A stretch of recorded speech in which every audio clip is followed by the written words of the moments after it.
Good morning, ladies and gentlemen. I'm just going to ask for assistance, please, for us to close the doors behind us such that we can commence with the business of the day. Good morning once again, ladies and gentlemen. I welcome you to the Johannesburg installment of the 2024 MICT SETA Stakeholder Engagements. I'd like to greet our esteemed Chairperson of the Board, who is in our midst this morning. I'd also like to greet our Chief Executive Officer, who has this morning.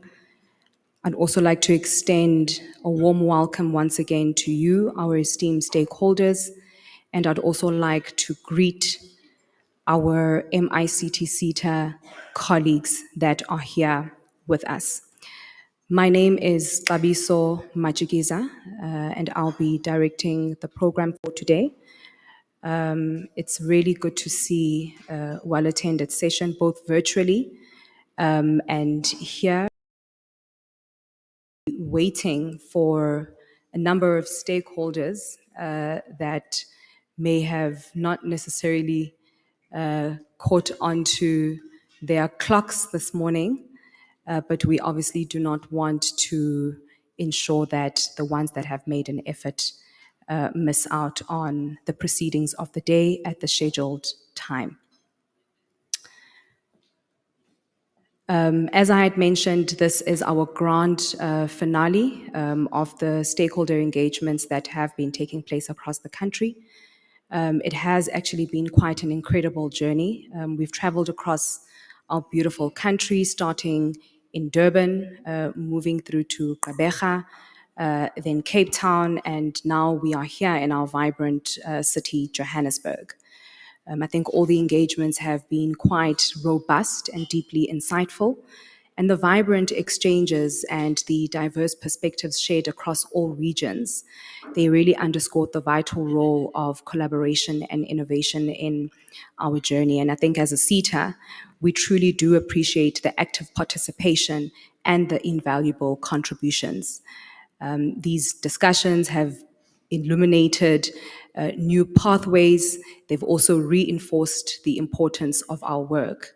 And we have no doubt that this last installment will echo the rigor and the energy, if not better. And I think as we gather you today, you'll see from the programs that have been shared with you, we will be taking a moment just to reflect on the strides that we've made in the past financial year. These achievements have been made possible, I think, thanks to the collective partnership and collaborative efforts, not only from the MICT SETA side, but importantly, from yourselves as stakeholders, and your unwavering support and commitment have actually been the backbone of our success. So we are truly grateful for that.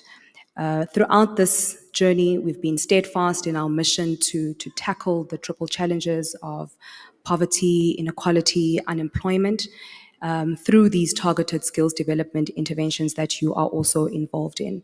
And these efforts are not just about meeting the quotas, they are also about lasting change, they're about empowering individuals, and most importantly, uplifting communities. So our focus remains on building a capable workforce which is equipped with future-ready skills, ensuring that our programs address the evolving needs of our economy. We all are aware that the media and the ICT sector are dynamic, and they are ever-changing, and therefore it's imperative that we stay ahead of the curve, that we continuously adapt and innovate. So today's roadshow is not just a conclusion, but rather a celebration of what we've achieved together and a reaffirmation of our commitment to the journey ahead of us. So we're here to share insights, learn from each other, and continue to forge strong partnerships that drive our vision of cutting-edge future skills forward. So we do thank you for being here. We thank you for your dedication and for your belief in the power of skills development to transform lives and economies. So let's make today's session a memorable one that is filled with meaningful dialogue and helpful discussions.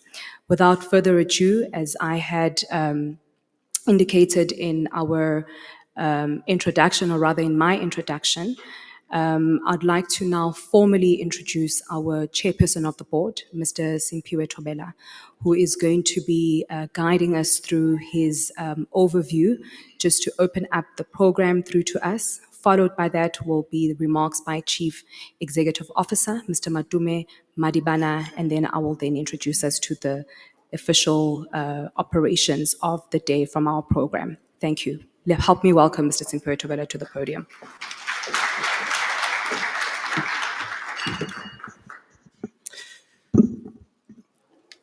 Ladies and gentlemen, good morning. So you will see on your programs, it's written the keynote or something like that. They should have changed it by now. I complained on the very first stakeholder engagement in Durban that when you say keynote, it suggests that there's somebody who, with brilliant mind, who's going to say groundbreaking stuff, and people take their pens and start taking notes ferociously, thinking that, yeah, now we're going to hear things. Please put your pens down. You will be listening to just an ordinary person from some village where the GPS does not even find that village. So it's not a keynote address, just a few remarks and probably introducing the CEO. As said, my name is Simpiwe Thobela, and the chairperson of the board of MICT until the 31st of March 2025. So we've just begun our last lap of the 5-year term that started in 2020. We are in Gauteng, but I am also informed that there could be people from the Northwest, Limpopo, Mpumalanga, Free State, all here.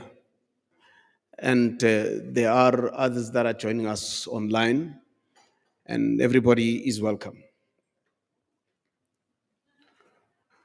This stakeholder engagement, which we undertake annually, it's for two reasons. First of all, it's for us to reflect on the journey that we have undertaken in the year that has just gone past, and also hoping that our stakeholders, you, are going to be making us wiser than we were yesterday by advising us on certain aspects that probably might not be very much good at, or things that we need to improve on. And therefore, we will have sessions of engagement with after the presentations have been made by management and the CEO. I need, though, to reflect on a few things.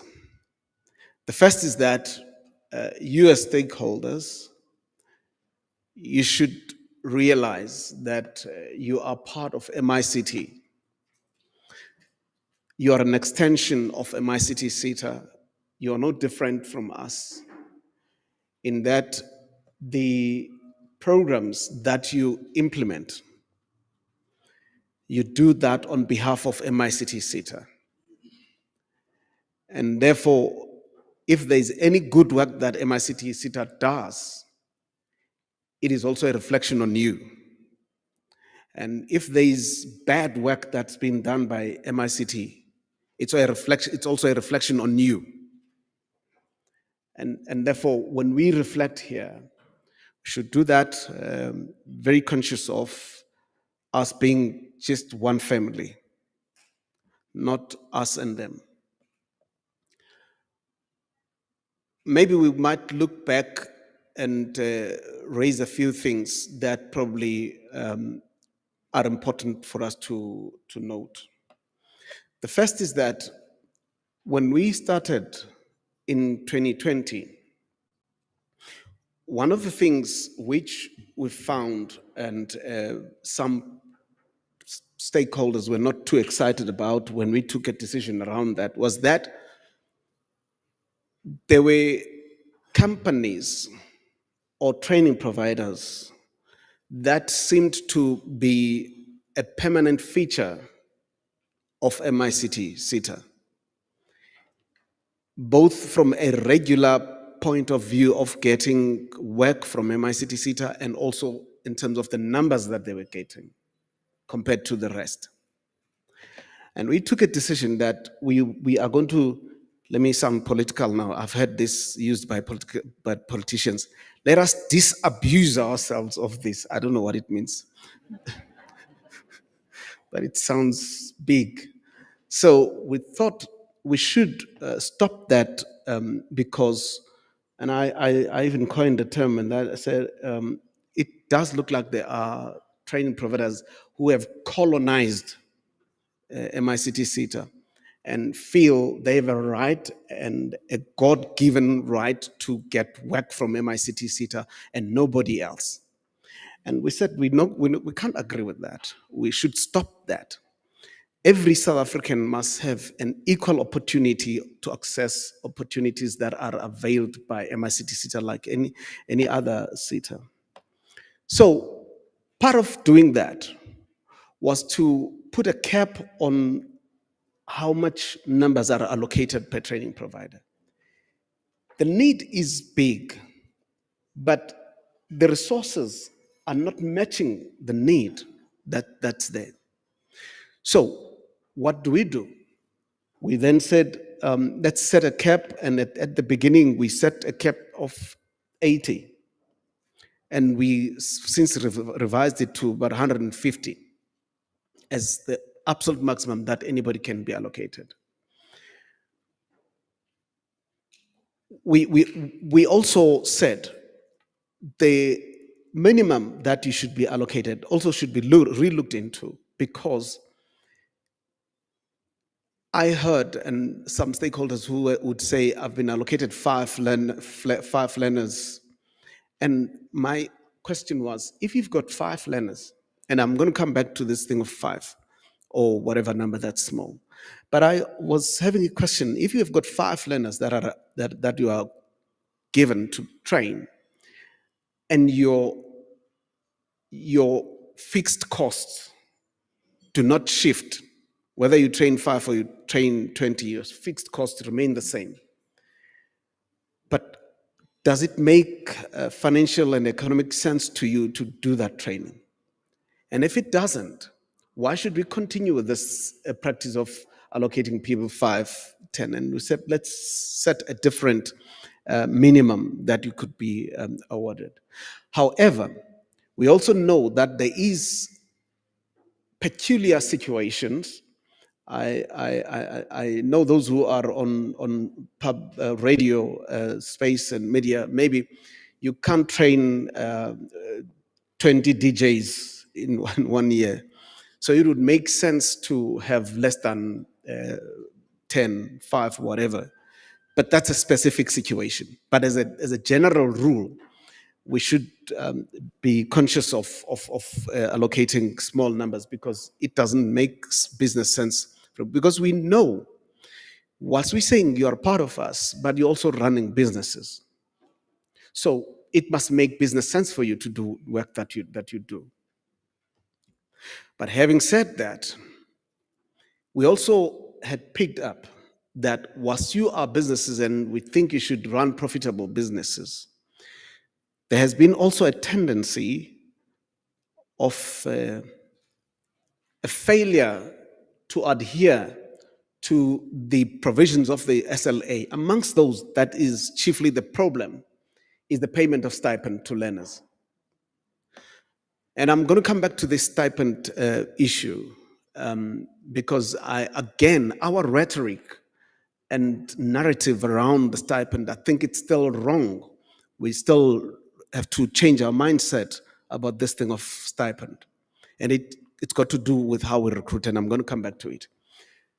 So there are training providers that have decided to increase their profit margins.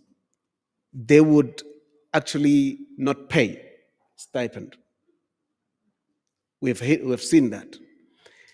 There are others who have defrauded the system or attempted to defraud the system. And we know a case that we picked up where a training provider in Free State, right, is it? Where he claims for a stipend. And yet the learner is deceased, but still claiming a stipend for a deceased learner. So we do have such situations. And we really do not want to encourage that, because if we were to pick that up, by the way, we can go to National Treasury and apply for blacklisting of that entity once you commit fraud. So it's in the interest of all stakeholders to avoid committing fraud, because you're risking your future of the entity that you are running. So there is isolated aspects of that, and that causes us to terminate such agreements with those training providers if you breach the SLA. I know there's been questions. Now, maybe these questions, let me come back to it. Let me go back to the stipend matter insofar as the learners are concerned. And I think we need to do something different when we recruit. And I think we need a bit of a rigorous, and I don't have answers now. You work with these learners. You do the recruitment, not me. I'm unemployed sitting in my village, so I don't know these things. So as you recruit, I think there's some rigor that we need to put into it, because one of the things that we have seen is the dropout, which have since improved, I must also indicate. But historically, there's been a dropout, and that dropout, amongst other things, is fueled by what we call stipend chasers.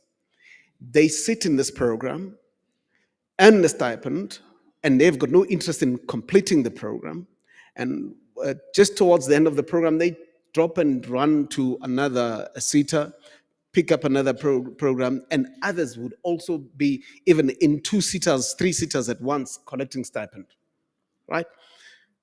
This to me has got to do with how do we recruit? Who do we recruit?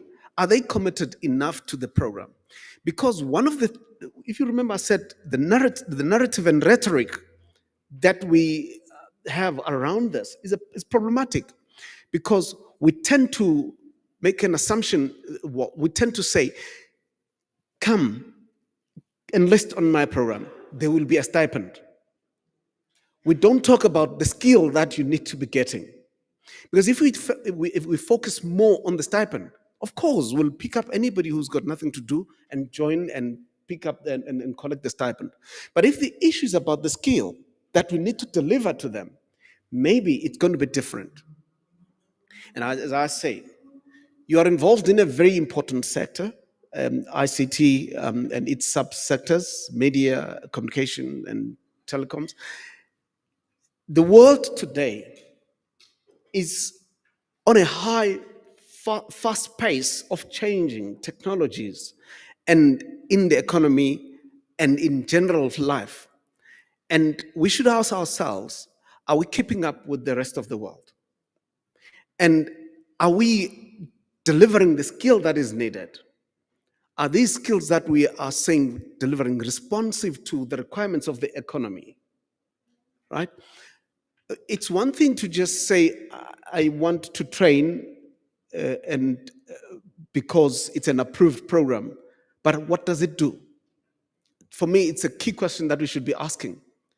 The ERRP, Economic Reconstruction and Recovery Plan, and I say this all the time, it's a document that's approved by cabinet. In that document, the most resonating word you would find is skills. And the question for us here is digital skills, but just not any digital skills. What kind of digital skills do we have to produce to respond to the imperatives and requirements of the economy, for the economy to grow? And if the economy is not growing, if the digital skills are not delivered in the manner in which we're supposed to be delivering, we should, all of us here in this room, ask ourselves a question whether we're doing what we're supposed to be doing. And I'm waiting to hear the answer from you when it's your time to speak. Because it's not just about any skills, but it's a skill for what? To respond to our economy. And I made a joke just now, and I'm saying I'm from a village, which is true, it's not a joke. Whether my village can be plotted properly on Google Maps and find it, because Google Maps algorithm is actually programmed by somebody in their own context, that is American or European. But are we in a position to develop our own solutions here at home that respond to our context? Or we are happy to bring things from Europe and hope God helps us to standardize and have them working in our situation? But I think we've got brilliant people here who can think of solutions. Yes, we must learn from the West, but we must be in a position to say what is good for us and what works for us and what are our problems and how are these problems, are we going to resolve the problems that we're faced with? Which leads me to the next point. I know she's going to say I must sit down very soon. Which leads me to the next point. And now, let me speak about things that we have been able to do. We came here, there was a system that was used internally to run our internal systems, which had all sorts of problems that it had. And some of you would have experienced a submission of responding to DGs was either manual or if it was electronic, but it was online. It had its own problems still. We then said, no, we must develop our own system that we will own up to. And we worked with TUT to develop that integrated learner management system, and which is now functioning. And as you respond, I think even the last window, the submissions was via it was online through our LMS, and I think that's a homegrown solution. We didn't go get it from an off-shelf somewhere. We developed it internally, and we're going to improve it with time. And I heard there are people from other SETAs. We would like to get all other SETAs to buy into it, and it be used by all 21 SETAs, and probably by the whole PSET system, post-education and training system. The reason, amongst others, many advantages, is that we want to prevent the double dipping of learners that are, as we called earlier on, stipend chasers, because now it's linked to home affairs and so on. So you'll be able to prevent double dipping and stipend chasers in that system. And it's got the security system that's going to be built, because we've heard there are people who are printing certificates that are also fraudulent. But we, from an ETQA point of view, we also have built-in security measures to ensure that we prevent people printing our certificates that cannot be authenticated. So we've got a way of authenticating our certificates now with this LMS. And I think it's a big achievement that we've heard that a government entity has developed a system working with a university. And I think it's something that all of us should be doing, because universities are a womb that nurtures and develops new ideas and solutions. And therefore, we are big on that. The second thing that I think we are proud of is that we have had this organization on an upward trajectory. Maybe the detail the CEO will talk about it, of achieving performance. We've been sitting on an above 90% performance. The last performance from the Auditor General gave us 95%, and we're looking at sitting at about 96% this financial year ended on the 31st of March. And the reason that this is important, you match it with the proper management of our resources, because from audit point of view, we've gotten a clean audit, except for one financial year where we got unqualified. And even that unqualified that we got in 2021-22 was because of you.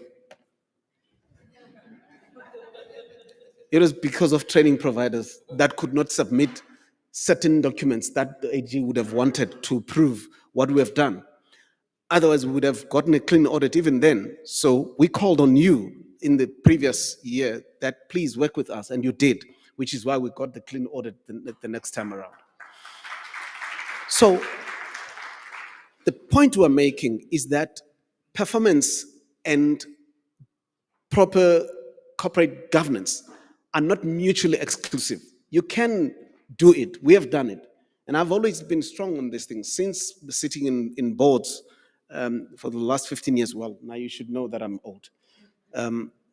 It's been my point that you can't say chase one at the expense of the other. Both good governance and performance are possible at the same time.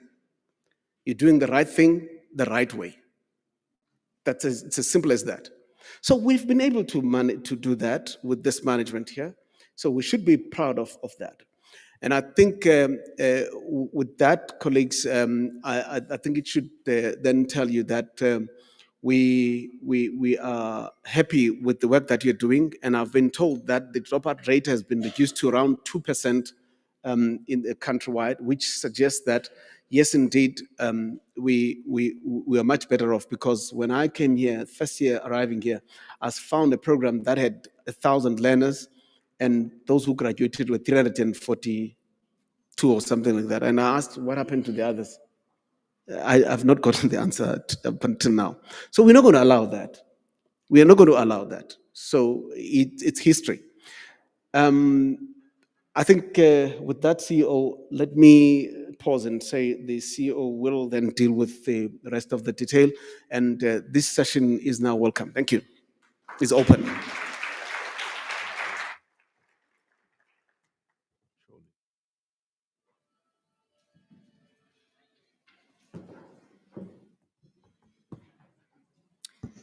Ladies and gentlemen, I think we can all attest to the fact that in his address, the chairperson of the board said that you as stakeholders are the reflection of the MICT SETA. So in reflecting on ourselves, you too, as stakeholders, need to reflect on the output of your efforts. And I think because the MICT SETA is transversal in nature, it impacts on a wide range of industries, because technology exists in all of these sectors. So generally, the MICT SETA will be in demand by virtue of the sectors in which we operate.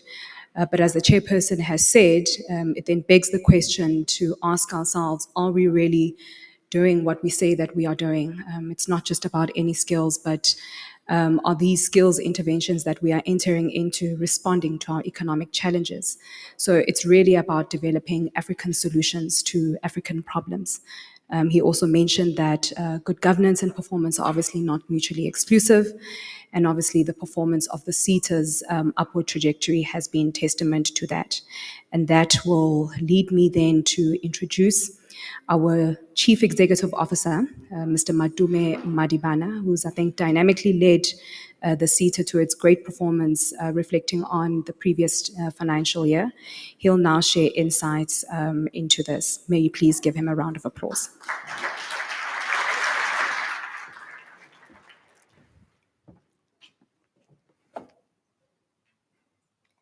Thank you very much, Kabiso.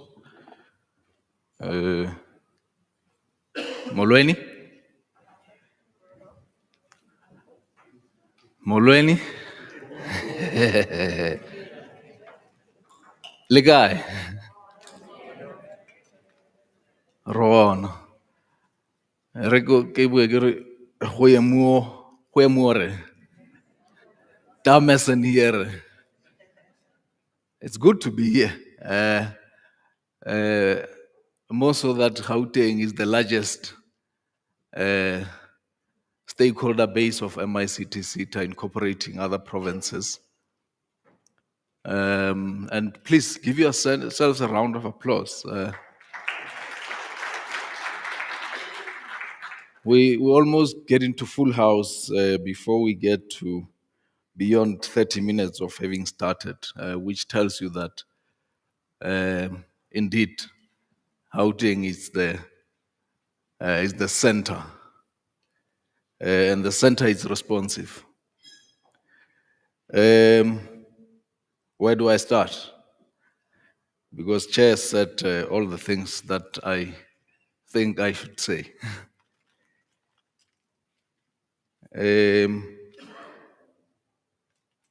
Maybe I should start by thanking our large paying stakeholder companies, just to appreciate them continuing to make their contributions so that this machinery keeps going and cater even for those who are not contributing to our levies. Please, let's give them a round of applause.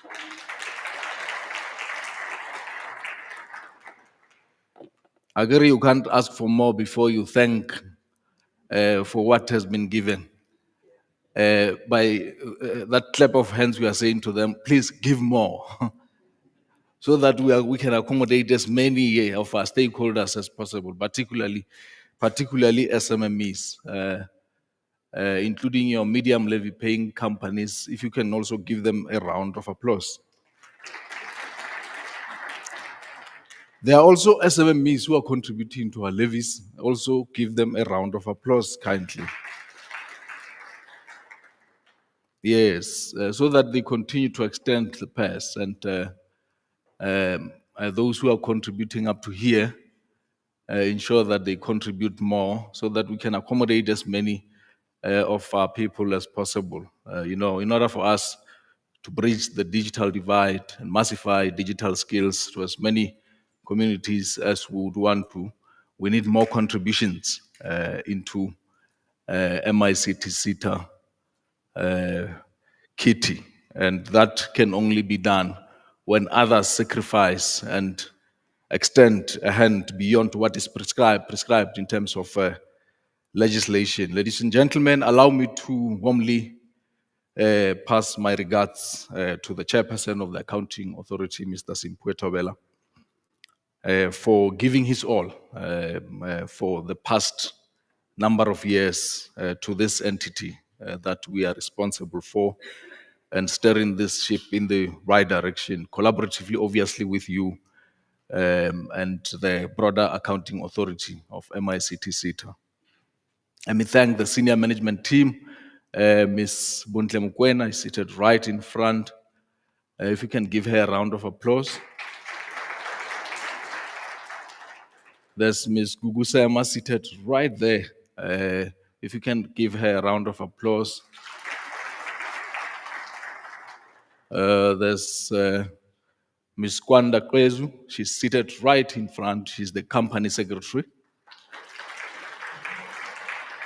There's Mr. Ernest Nemugabini right here. I'm sure you know him more than anyone.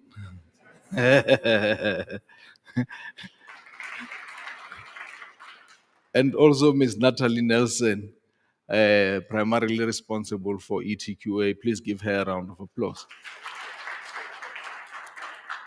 There are managers present here. Please give them all a round of applause, including all officials of MICT SETA, including those who are not here, who deal with you on a day-to-day basis, our advisors. Let's give them that round of applause to motivate them to continue to do their part. Ladies and gentlemen, it hasn't been an easy journey dealing with more than 30,000 stakeholders from universities, TVET colleges, CETs, but we continue to do our best regardless of the limitations that are there. Some of them are prescribed. You can't do outside of them, because if you do, you'll continue to find yourself on the wrong side of the law when it comes to authorities that are bound to oversee our operations.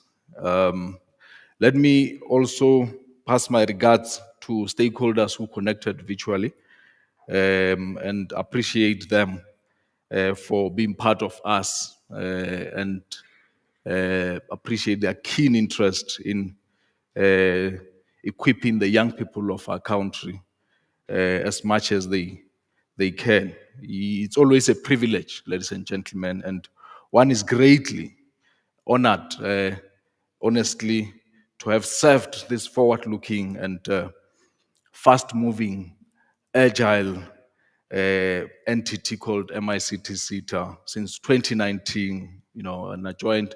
I was senior manager responsible for corporate services. Later acted as a CEO and appointed as CEO, and I'm still with the entity to this period. This exciting, ladies and gentlemen, selfless journey of equipping our youth with much needed future skills, thereby creating value in the society collaboratively with yourselves. It's a very fulfilling journey, fulfilling in the sense that it brings with it a lot of impact. There's a lot of impact that comes with it. But if you look closely at the rising unemployment, the rising poverty levels and inequalities, you then ask yourself as to whether we are doing everything right. I can tell you there's a lot of room for improvement. There's still a lot more that needs to be done and should be done right. We were in GovTech about a year ago, where the Minister of Higher Education, Science and Innovation, Prof. Nzimande, spread a message that skills development without innovation, it's a complete cycle. As you skill people, ensure that you also take care of the other leg, which is innovation. Housing is the center. Are we skilling our young people, but also taking care of the other aspect, which is innovation? Because I believe when it comes to innovation, Houghton should lead. We should be the trendsetters when it comes to developing these digital solutions, the digital tools that should change our landscape when it comes to the digital context. Are we doing enough when it comes to that aspect of ensuring that we innovate as much as we can? The issue of what could be going wrong, we need to keep asking ourselves that and address those loose bolts that needs to be tightened. The issue of appropriate skills supply might be one of the factors beyond not investing enough in innovation and entrepreneurship. Are we investing enough in entrepreneurship, ensuring that we incubate our young people as they complete? By ensuring that we produce quality graduates, it would give us the necessary impetus and confidence of ensuring that we incubate in them. So let's ensure quality at all material times. No doubt, we are in a different era altogether, which will have rapid disruptions, and it's going to intensify, ladies and gentlemen, as we move forward. I had the issue of regulating artificial intelligence. We've seen what generative AI can do when it comes to videos, and the question of how we got to mitigate against the risks is very important. And as leaders within the digital space, what are we doing to influence the policy decisions around some of these technologies? There's a lot of benefits, make no mistake about it, and we've got to take advantage of those benefits. But now we've got to also counter and mitigate the risks that come with these technologies. We need to ensure that we remain more future focused in our approach. We need to be more vigilant. We need to ensure that we become more curious, because if we are not curious whilst we are in the digital space, whilst we are in skills development, whilst we are in the innovation space, and get out of our comfort zone and avoid complacency whenever it manifests itself, it won't get better. Let's ensure that as we move forward, we engage in a whole new curriculum with experts all over the world so that we align and synchronize our processes. The foundation we lay, ladies and gentlemen, is it responding to the shift that is happening in the world? Those are the questions that we need to ask ourselves. Are we becoming more inquisitive as a society within the post-school education and training system? Are we ensuring that we are more inquisitive around innovation so that we innovate more and claim our stake in digital economy? The Statistician General about 3 weeks ago, if I'm not mistaken, presented the results that shows where we're doing well economically, what's really contributing a larger part of our gross domestic product. Digital economy is not one of them. That tells you that we need to do a lot more to also leverage in that space as we move forward. So that element of being uncomfortable, ladies and gentlemen, in the conventional way of conducting learning, delivering skills and doing business is what should haunt us day by day so that we rise above associated risks that come with AI, amongst others. Instead, ensure that we reap the benefits that comes with it. There's the bad side and the evil side that comes with technology. We saw Israel and Palestine when drones were used, amongst others, factors to bombard the other country. So we need to question ourselves that South Africa, where crime rate is very high, are we not going to abuse this technology if we don't properly capacitate our young people to understand the benefits and use it for what it should be used for instead of the bad side or evil side? So we need to continuously and consistently capacitate our youth so that they use it for the right reasons and for what it should be used for, so that we grow our economy, we reduce inequalities that are there. So this radical shift, ladies and gentlemen, will have mind-blowing implications for skills and as custodians and champions, but also leaders in the ecosystem.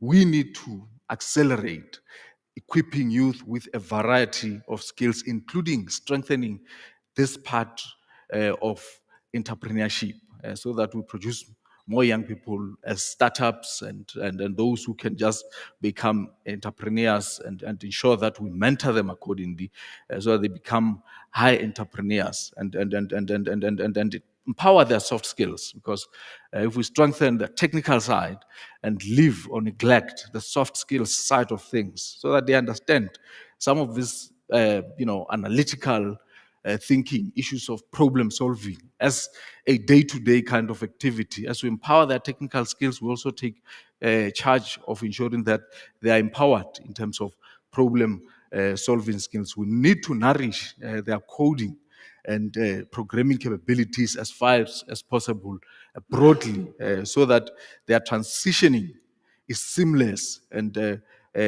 doors of opportunities are widened. The biggest threat with unemployment already abnormally high, ladies and gentlemen, is that if we don't invest in the right skills as a society and innovate at the required scale, the jobs that are there can be rest assured. We might be talking about this, superficially and just not overemphasizing it. A lot of jobs, if we are not careful, are just going to disappear. And they're going to disappear at a scale that has never been seen before. Because this AI, if you look at it, is capable of doing everything. I mean, one person told me, he was in some company in Germany.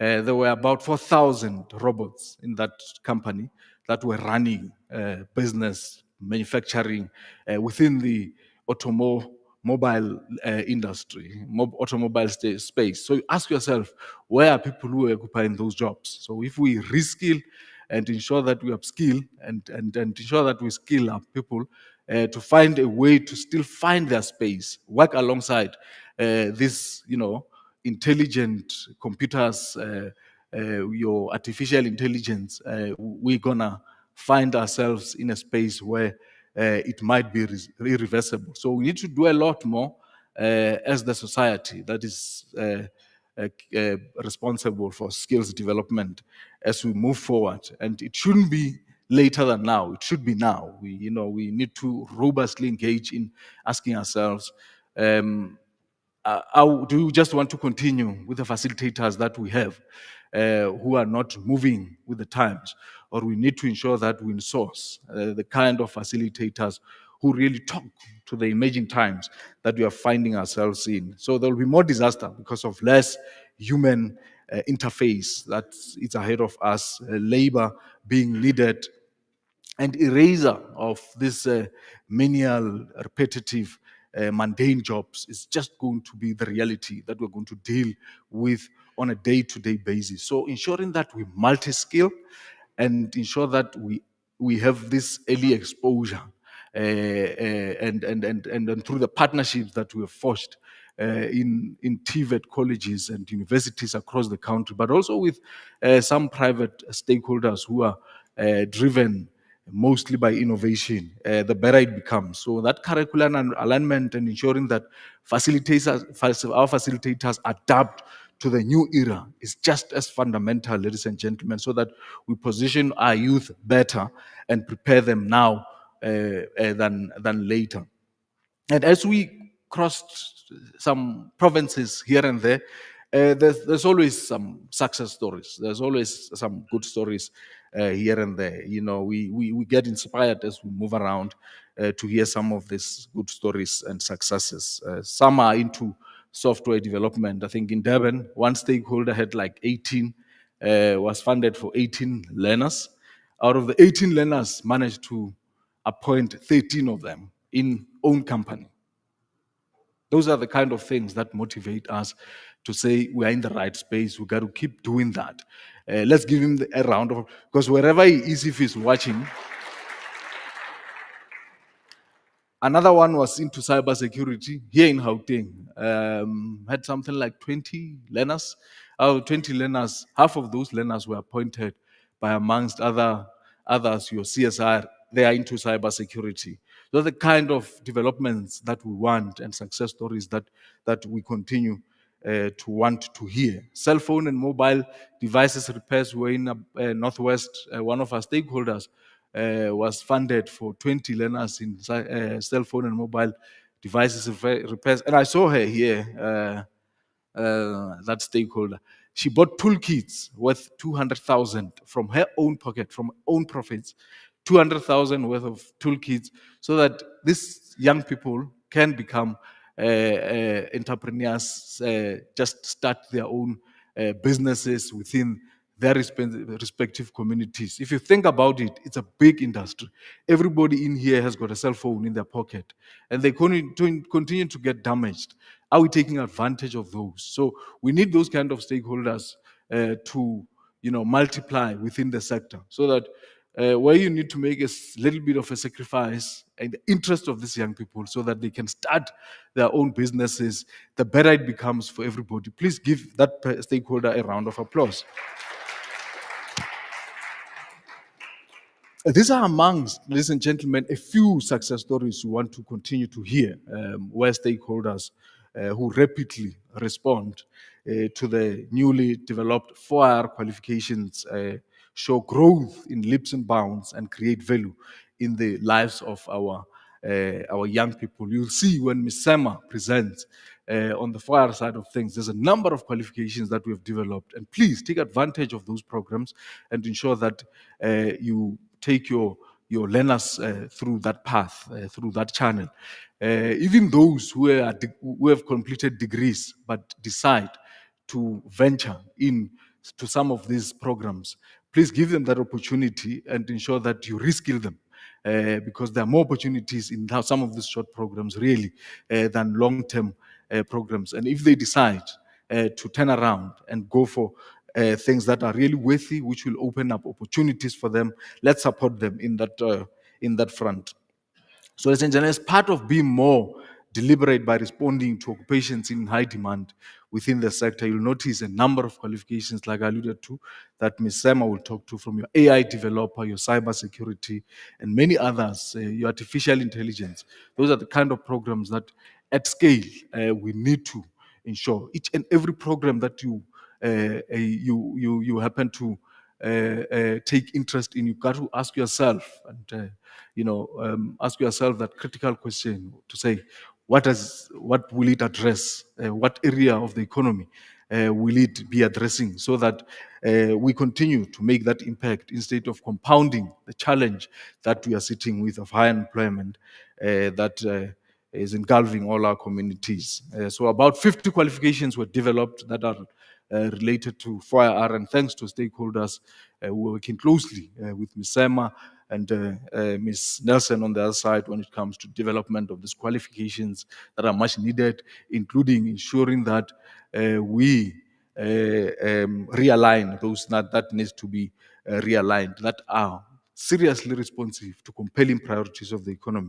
Whilst the sector, ladies and gentlemen, has to lead in innovation by building products and digital solutions, MICT, regardless of its limited resources, leveraged on its strategic partners across various universities and made great strides in developing much needed integrated learner management system that Chair alluded to. This was developed by our fellow post-skill education and training partner called Tshwane University of Technology.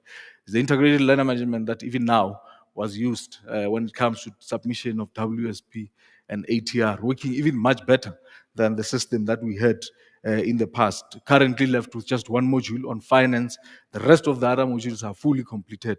And give a round of applause for that partnership with TUT, ladies and gentlemen. There are other digital solutions, I must confess, that have currently been assigned or allocated to a number of our strategic partners, mainly universities where we've got 4IR researchers. Whether you talk e-recruitment solution, it's currently under development by VUT, that's Vaal University of Technology, with MICT Internet, which is currently under development by University of Johannesburg. We've got Knowledge and Information Management Plan, currently under development by DUT.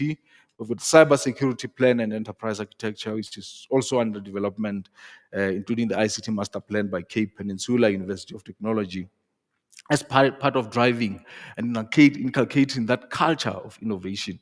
Career Hub by TUT, e-learning platform, it's also under development by TUT, a whole range of systems, more than 11, I think, of various solutions that are currently under development by various universities through their 4IR researchers. TVET College SETA Times, already developed by University of Limpopo, collaboratively with MICT SETA internally. These are key projects, ladies and gentlemen, that demonstrate the capacity of the state and that innovation, it's practical, it's possible if we pay attention and if we work together as a team and ensure that we complement each other at all material times. For a change, work together. I believe we don't always have to compete with each other. It doesn't have to be that way. We always have to compete with each other. We can still embrace each other, even at SMME level, and evolve together, grow together, do even better as SMME community, partnering between ourselves on innovative projects, ladies and gentlemen, build confidence of both medium and big business through our innovation and the quality of graduates that we produce. The only way a lot of companies will be attracted to our graduates is when we ensure that we don't compromise quality, ensure that the learners that we produce are of top quality. That way, we can even attract your international corporates, whether it's your Google, your Amazon, they'll be attracted to the quality of graduates that we produce. We have to continue to be obsessed with innovation, but ensure that we don't neglect the soft skills like I indicated earlier on. And before I wrap up, ladies and gentlemen, I must indicate that what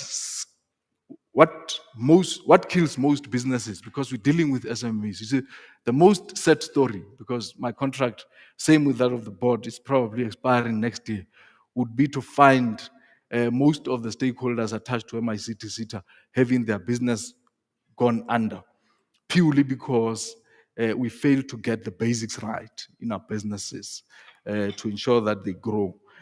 So what kills most businesses, ladies and gentlemen, is complacency. let's not be complacent. The era that you are finding yourself in is the most complex era, but the most interesting if you ensure that you take advantage of innovation and the benefits that comes out of it. Let's not be complacent and ensure that we permeate issues of lifelong learning, particularly as it relates to issues of innovation. Tech is underpinning, it's cross-cutting and will transform every sector and industry. Consequently, it will increase productivity for most companies and they're going to take advantage of it. And those who are passionate with it will bear the benefits and reap the benefits for a long haul. And we need to, as part of our vision, say to ourselves, we're going to be driven by innovation and nothing else. Practice what you believe in until it manifests. And practice makes perfect. If you don't start with it and think it's for those selected few, you'll never get it right. I had a session with TUT lecturers who are responsible for development of that system, the integrated learner management system. I can tell you, they don't sleep. Those guys, they sleep like 3 hours after knock-off time at TUT, because those guys are fully appointed by TUT. After full-time employment, they then make time to deal with the aspect of integrated learner management system. So it's something, innovation is something that requires your time, a lot of dedication and commitment. And you need to put up as many resources and time and effort as possible in order to eventually break through. So put in the hard work, it will eventually pay off. And then and until you break through, don't let your guard down.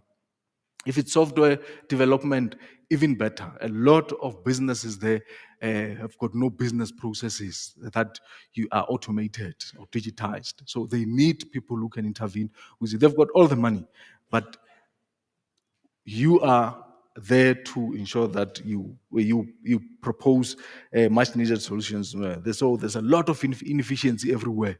If you look at where we come from as MICT SETA, our even now, I mean, we still a step in the right direction, but not yet where we should be when it comes to having digitized our business processes. That's something that the board always emphasized, that we've got to digitize and simplify our business processes. And just on overarching issues, 4 key areas that I must share, AGSA is always keen and interested in.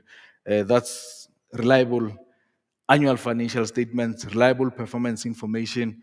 There's the aspects of compliance on SCM contracts and sound corporate governance.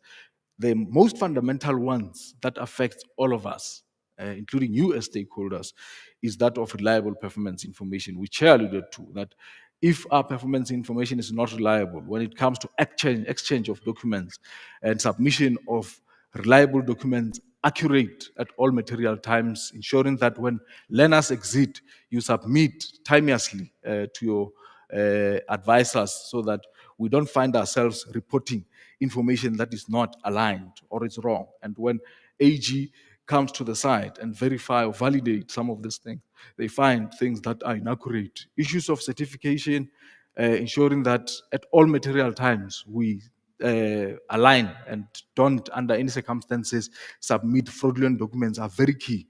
Challenges we still experience are very straightforward challenges that you know. Non-payment of stipends, it's one of the critical ones. And Chair alluded to blacklisting the companies that do not align and continue to submit fraudulent documents. We will not hesitate indeed to submit even the directors to be blacklisted such that they can't do business with government, because it affects young people who made an effort to be part of the process and change their quality of lives and those of their families beyond them. If we continue to engage in sort of fraudulent activities. Ernest will allude to some of the incidents that we continue to encounter around that. The issue of non-placement of learners, it's still a challenge. Let's ensure that whatever we target, we are sure that the placement of those learners will not be a challenge. Because if it becomes a challenge, you are doing injustice to the system. Our qualifications, our occupational qualifications, they've got the component as mandatory of workplace. So let's ensure that we go for things that we know. On the workplace side of things, we are substantively covered. Submission of fraudulent documents, I wouldn't emphasize it. Companies being registered through National Treasury. Finally, audit outcomes from 2020 to 2024. Just to share at a high level, in 2019-2020, we received an unqualified audit opinion. In 2020-21, we received a clean audit opinion. I thought you would clap the hands for that. 21-22 unqualified audit opinion because some of the stakeholders failed us, and we hope that will not repeat itself in the current financial year, because we want to leave MICT shining with positive audit outcomes. 2022-23 clean audit opinion, that's where we are.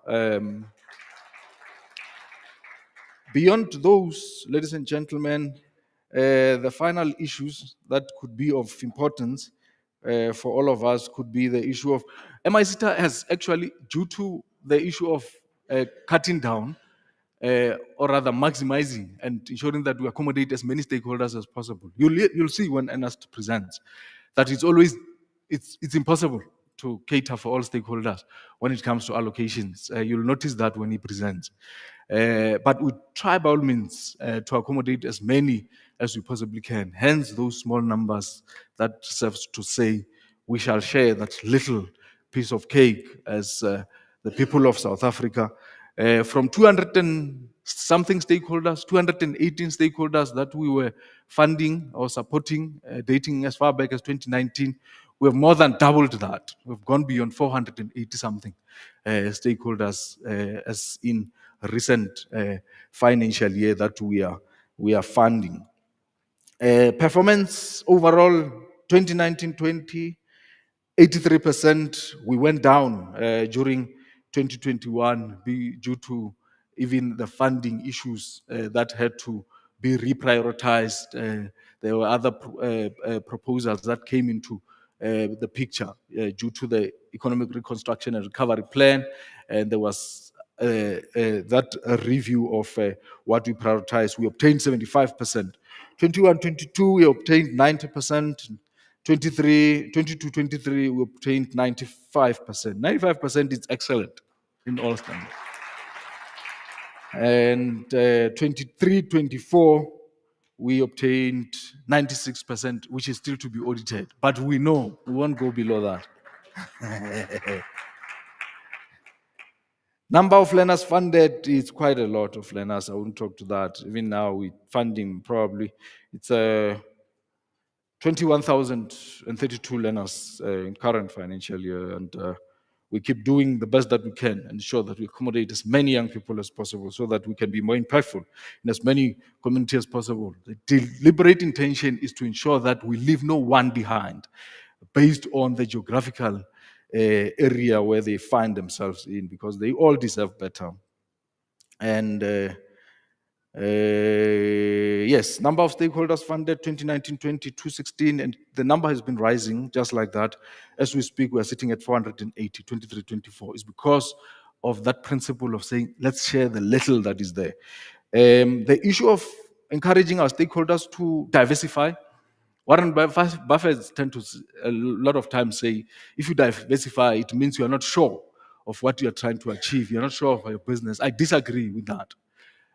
Diversification, the advantage of diversifying is you have got multiple options. If this doesn't work, you tend to have another option that you can jump for. I fully and at all times disagree with his sentiment around that. There are a number of stakeholders, there are a number of SETAs within our space that are currently offering digital skills that we offer as MICT. Don't only look at MICT because there will be a year where you are not allocated.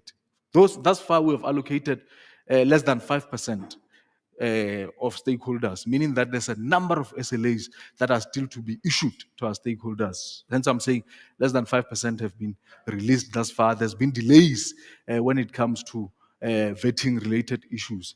But don't bank only on MICT because that's dangerous and very detrimental to your business. Look at other SETAs look at other funding agencies, your National Skills Fund, which we also look at, so that we leverage on the funds that are there. Look at UIF and have multiple options so that your business cannot be compromised because MICT has got more than enough stakeholders to even accommodate them. You'll see the calculations that Mr. Nemgawini would present to you. And I wish you well in your implementation. Those would be lucky to be allocated in the current financial year. God bless you all. Thank you very much.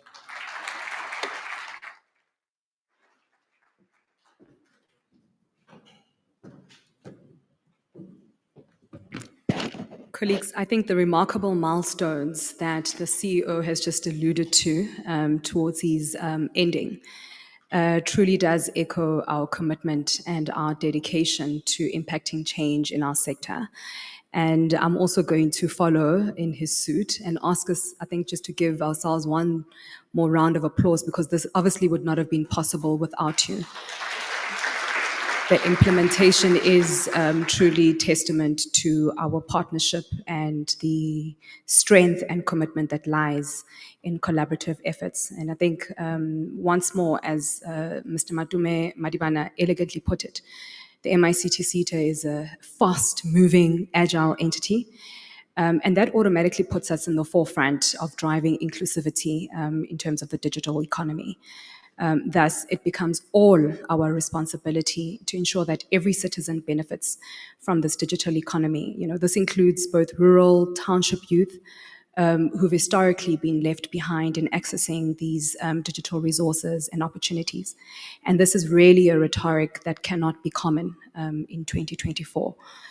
Gauging from all the opportunities that exist, not only from a local development perspective, but also from a global perspective.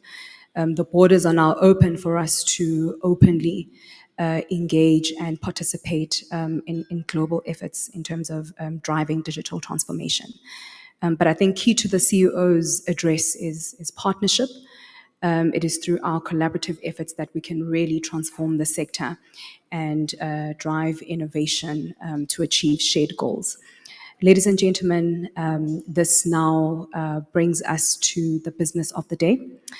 At the heart of our organization are our core divisions, our sector skills planning, our learning programs, our education training, quality assurance, as well as our 4IR division. And I think we need to think of these divisions and the leaders that are driving the efforts throughout all our core divisions as strategic architects. They lead our way into research, they lead our way through sector skills planning, through the implementation, and I think most importantly is quality assurance. We really sometimes do not look at the importance of quality assurance because no employer, no SDP wants to actually get a pool of candidates that are actually not quality assured. Our economy needs quality people, our economy needs quality performance. So there's a great importance that lies within that. Without further ado, I'm going to introduce our Sector Skills Planning Senior Manager. The CEO has introduced her in the beginning of his address, Ms. Buntle Mokwena. She's going to take us through the overview and guide us through the various chapters of the sector skills planning, providing also insights into the sector profiling nationally. As the CEO did allude, in our regional engagements, as much as we did give an overarching view of what the sector looks like, but we also delved into what the sector profiles of each region was. Across Cape Town, Eastern Cape, KZN, as well as the Western Cape. So please will you give Ms. Buntle a round of applause as I welcome her up onto the podium. Thank you.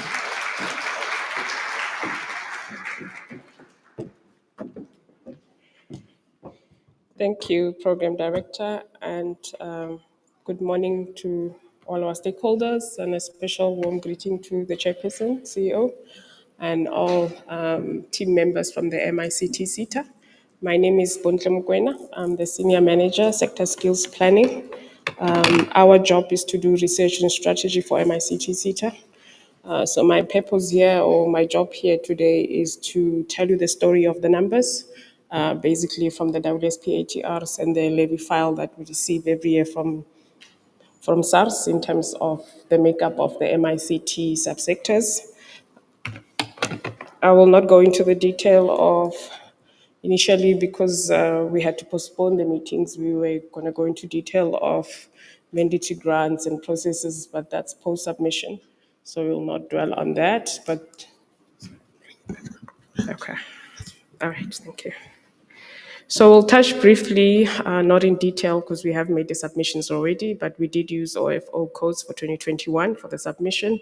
And the WSPATRs were due at the end of April 2024. For those who have requested extensions, we are working through those requests. Once our board has had the meeting to approve or not approve, then we will inform you if the extension has been granted. So we are aware of that. And in terms of mandatory grants, of course, once you have submitted your WSPATR, we'll process it and we'll approve it when it meets our criteria. In the next slide, I'll also indicate that there are instances where not all WSPATR submitted meet the criteria precisely of things like banking details that are not in the required format or not updated. But I'll deal with that in the next slide. And I'll just briefly go into the summary findings for the 2024-25 SSP and just give you also the story around the levy income and the impact. So if you see on that slide, this is the year where we've received the highest submissions for WSPATRs. We've received 1,931, which is the highest if compared to 2020 up to today. Yes, we do deserve a round of applause. So thank you for that, because that information is critical for skills planning. Even though we use the levy data from the SARS file, the WSPATRs play a special role in terms of identify skills shortages, occupations that are in demand, and gaps in qualifications, etc. Then if I have to take you for the Gauteng submissions, we've received the highest as well in Gauteng at 1,230. If I have to, thank you, deserve that as well. So if I have to just take you back to 2023-24, so these are WSPATRs that were submitted at the end of April 2023. Remember, you submit at the end of April and we process those by evaluating them up until end of August, where you will receive your first mandatory grant, I think at the end of September. So we've had issues where we'll go back to the employer or to the SDF and indicate that we are still missing banking details or your authorization page is not signed accordingly, but those stakeholders actually never responded. So unfortunately, at the end of March 2024, they've lost the mandatory grant. So you've lost an opportunity to actually get that money back. So we're looking at about 57 employers. In total, there's a loss of 1.8 for the employers, but this money helps us because we take it into the discretionary grant, which will help us with program implementation. So if you really need to train back in terms of the 20% that you claim back, please, when we do communicate with you to submit outstanding documents, please do so. We also find that there's a gap between the SDF employed within the company and the SDF who is an external SDF, meaning who's contracted for the period to submit the WSPATR. There seems to be a gap there where we find that the external SDF has possibly left, but the information or the contact details we have on the system are of that particular SDF. So the employer is actually not updating the details or updating us to indicate that so-and-so does not work for the company anymore. This is the new person. You need to load the person on the system. Should there be any communication that we need to make on behalf of the employer through the SDF, it will go to the right person. So we find that is the gap and that is a challenge. We've also seen that with companies that have actually missed the submission of the WSPATR. Unfortunately, if you miss the due date, we cannot give you an extension if you had not requested one before the closing date. So we've seen those cases where a large employer lost millions in terms of not being able to submit the WSPATR, where they left in the hands of the external SDF. So I think that's a key issue that we need to note. I'll move in terms of the summary for the 2024-25. As I have indicated, in order for us to plan for the MICT sector, we need to understand the sector. So as part of that process, we have a sector plan, which we call the sector skills plan. So this is for the MICT SETA. It details our employers, our employees, race, age, gender, location, size, etc. So in that sector plan, we have about 6 chapters that I'll take you through. The critical being the chapter 1, which is the sector profile, because this chapter is more about demography. It's about profiling the workforce in the 5 subsectors of MICT SETA. It allows us to understand where our employees are, what is their race, what is their gender, what is their education level, what is their skills gaps, etc., and what are those occupations that are taking long for you to fill, or vacancies that take more than 6.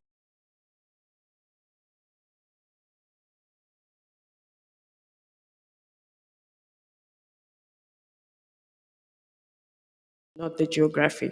So if the skill is present in the country, but you are not able to motivate a person to move to a particular area, we don't refer to that as an occupation that is scarce, because we know it is available. It's just geography. So we look at those issues in terms of coming to terms with a final list of high occupations in demand. So we have chapter 1, which is the sector profile, profiles the sector as I've indicated. We have chapter 2, which are the key skills change drivers. Chapter 3, occupational shortages and skills gaps. Chapter 4, sector partnerships. Chapter 5, M&E, monitoring and evaluation. Chapter 6 are the skills priority actions that the SETA has been focusing on for the last 4 years. This is the last year of the strategic period. So normally these strategic priority actions are for 5 years, starting from 2020. In terms of the sector profile you've seen there, information technology is our largest subsector, which 54% of employers. We are profiling the levy-paying and non-levy-paying employers. It's important for us to profile both. As you'll see underneath, we'll also profile the levy-paying. Non-levy payers are those that don't meet the threshold of 500,000 turnover per year, but they're also critical for us in having the insights in the sector, as they also belong to our MICT sectors. We know this because we get this information from SARS. So when you register your company itself, you will choose a specific industry classification code or SIG code that will identify the sector that you fall under. So all this information we get from that file. So we know the levy payers and the non-levy payers within our sector. We also encourage the non-levy payers to actually submit a WSP ATR, even though they cannot get the 20% back. That will also give them a sort of a way into getting into the discretionary grant. So it's a bit of access they can get into the DG while they can prove that they're actually submitting WSP ATRs. You are also able to get a temporary L number from SARS, or an L number, in fact, even if you are a non-paying employer. So it's important that we share that information because the skills we're planning for also affects those that are actually non-paying employers. In terms of the employers, underneath there, information technology is still the highest at 50%, telecommunications 23%, film and electronic media 5%, advertising 7%, and electronics at 15%. Employers by province, as CEO has already said, of course, Gauteng is the largest within our subsectors, is also because it's the hub of economy. We've been in other areas, but Gauteng still remains the highest in terms of the number of employers, followed by the Western Cape and KZN. Employment in the MICT sector, as you can see, also Gauteng accounts for 50% of employment for the MICT sectors. So when I say the MICT sector, I'm actually referring to the five subsectors that make up MICT SETA, as I've indicated before. That's also in line of the SIG codes that belong or that are within the MICT SETA.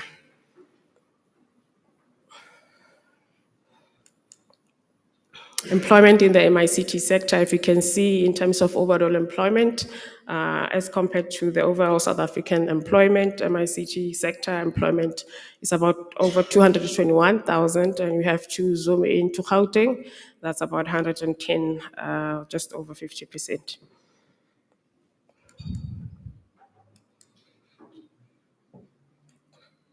So this is also part of Chapter 1, subsector distribution of employees.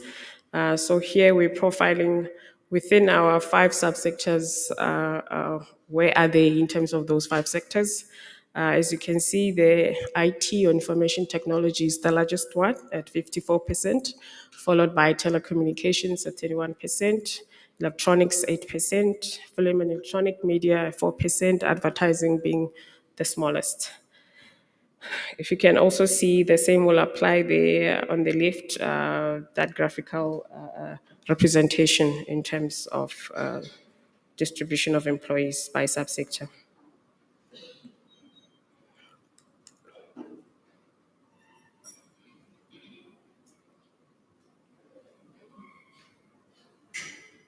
In the next slide, it's a sector profile of employees. So we are profiling employees by gender and race there and occupational levels. If you look at the occupational levels, we've used the OFO. I'm sure we're all familiar with the OFO. That's the occupational classification that we use for occupations. It has about 8 levels, with the highest being managers and the lowest being elementary. I'll just start with the distribution by gender and race. If you can see, the majority of employees in the sector are males at 56%, followed by females at 44%. If we are to go to race, Africans account for 46%, followed by whites at 27%, colored at 16%, and Indians at 11%. If you go to the occupational levels there, we have also classified those according to race. So if you go to managers, the one at the bottom, which is the highest level of the OFO. If you go to that bottom one, managers, these are highest level CEOs, MDs. These are very senior positions or leadership positions in the various companies. Africans accounts for 8%, which 27% whites, 14% Indian, and 10% colored. If you move over to the next level, which are professionals, these are people with professional designations, meaning they're registered with professional bodies and they're recognized for their professions. 29% are Africans, 34% are white, 40% Indian, and 37% colored. Technicians and associate professionals, 20% are black, African, 19% white, 20% Indian, and 13% colored. If I go over to the top one, which is elementary occupations, it is encouraging to see that not a lot of employees are in that category, but ideally we do not want employees who are still classified as elementary occupations, because normally these are employees who don't have matric or might not even be able to read and write. We classify them as adult learners. So we still have a bit of work to do so that we reduce that number, which is very critical for us, especially if we are moving into a digital economy and technology is the way to go. Somebody might say yes, but there are people who need to do that job. I'll move to the next one. So this is the profile for Gauteng, the profile of employees for Gauteng. So I just gave you the national picture. This is the provincial picture for Gauteng province in terms of race, gender, and occupational level. It's still 56% males, 44% females, and then it's 51% African, 27% white, 13 colored, and 9% Indian. If we go to the occupational levels, you see the race dynamics change there. So if we for Gauteng, if you look at managers or the top leadership positions within our different subsectors and companies, 35% held by Africans, with 43% by white, with 8% colored and 14% Indian. If you move up to professionals, it's 50% Africans, 34% white, 6% colored, and 10% Indian. Associate professionals and technicians, 67% Africans, 19% white, 7% colored, and 10% Indian. But if you go up to the elementary occupations, you see that the majority of the Africans are actually occupying those very low levels. So that also talks to transformation issues. It could also be also issues of age. Most of the time, we find that those who are almost at retirement age, we find them in this category as well. Some of them might not necessarily like to do training, but employers are obviously encouraged to train them to move out of the adult basic education level. Race profile of employees. This is at a national picture. If you look on your left, so in the MICT sectors, Africans make up 46%, followed by whites at 27%, 16% colored, and 11% Indians. If you look at Gauteng specifically on your right, 62% Africans, 29% white, 8% colored, and 1% Indians. That is the sector profile. Due to the limit in time, we don't go into further details, but we are able to go much deeper into the detail. So we're going to chapter 2, which is change drivers in the sector. A change driver is a factor affecting change in the sector in terms of skills. It could be affecting it in a positive or negative way. In the last 4 years, we've seen that technology has been the biggest change driver in our 5 subsectors. As you've also seen, our subsectors, the largest being ICT or IT. So we are biased in that sense because of the majority as well of our employers and employees are in that subsector. So in terms of the technologies that are driving change, the different technologies, we have cloud computing, we have Internet of Things, we have artificial intelligence, big data analytics, 5G, cybersecurity, automation and robotics, drone technology, virtual reality, and 3D printing. I think Mesima will go into detail as these are also the programs that are being developed in terms of qualifications within the 4IR division. Chapter 3, we're talking about skills, demand and supply. So this chapter is the one that profile what skills are demanded in the labor market and what skills are actually supplied. Does the demand and supply meet, or is there more demand than less that is supplied in terms of skills? It also delves into higher education institution in terms of the supply side, in terms of the qualifications that we need or those qualifications that don't exist. How long will it take to develop that qualification? Will we be able to actually bring that on into the economy in time in terms of the demand? Is we also seeing that there's a lot of change in terms of technology. Also, we have emerging occupations, future skills. Those are the skills that we may not necessarily have available right now, and we try to deal with that through qualification development. That also talks to ETQA in terms of qualification development and 4IR in terms of those technologies that we have indicated. So that is what's detailed in chapter 3, which is also available on our website. This document is there, so we don't go into that detail here. But just to show you as well how we use the WSPAT data in terms of coming up with occupations in high demand. So if you remember in the WSPATR, there are places where you have to fill in hard to fill vacancies. We ask you several questions. So we do sort of a survey. It is actually a survey within the WSPATR form to also help us understand what's going on in terms of skills demand supply. And the number of occupations that actually come up from that, we actually waited to come up with a list, but that's not the only source of data that we use. We also use Stats SA data, we use World Economic Forum reports, World Bank, local ones we also use as well. We also do focus group with you as our employers. We go back to you and say, these are the findings from our first draft sector plan. Do you agree? Are there gaps? Is there an occupation that you feel might not be here, but is actually an emerging occupation or in demand? We also take our SSP for peer review with our professional bodies that we work with in our sector. So before we actually finalize the document, we do take it out to be peer reviewed. So in terms of the list that comes out from that process, if you can see, and I must just also indicate that this list is according to the OFO code. If you remember the OFO, it has main occupations, which has a code, and it has specializations and alternative titles.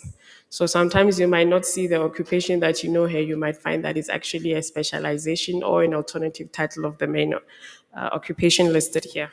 So we have software developer, we have computer network and systems engineer, ICT system analyst, management consultant or business analyst.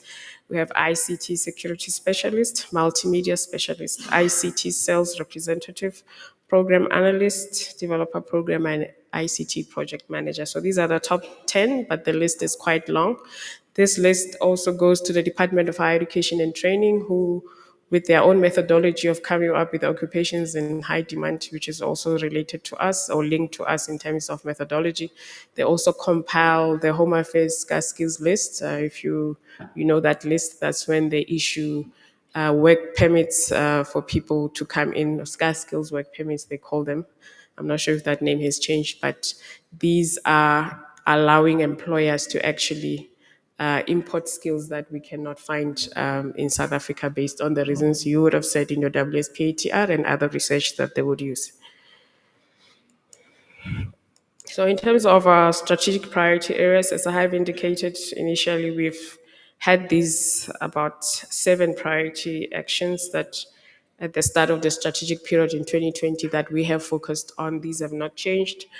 So in terms of credible labor market information, we're actually referring to the information we get from your WSPATR.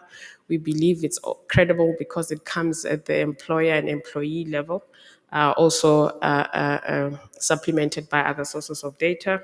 Enablement of the 4IR, Fourth Industrial Revolution, we're also prioritizing that as the SETA.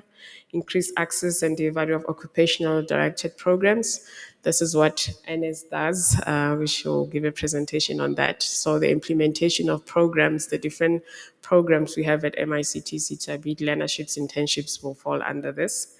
Number 4, supporting initiatives that prioritize provision of agile, flexible, and demand-led skills development.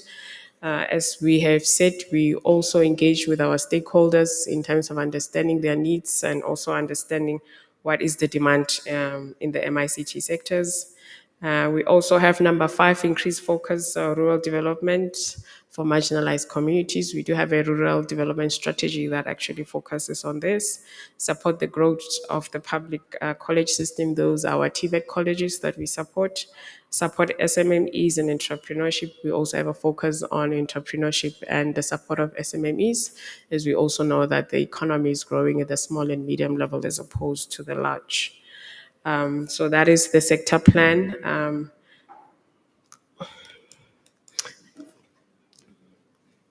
Okay, 5 minutes left. So I'll briefly fly through that slide. So this is just to show you over the last 10 years, this is a 10-year levy income analysis to show you that we have been able to actually get 8.7 billion from our employers in terms of the levy they have contributed, which has allowed the SETA to actually come up with programs that help young people, those in employment and those unemployed, to actually have access to workplaces, to actually have access to skills development, be able to go to school, be able to get bursaries and get qualifications. That money come from you.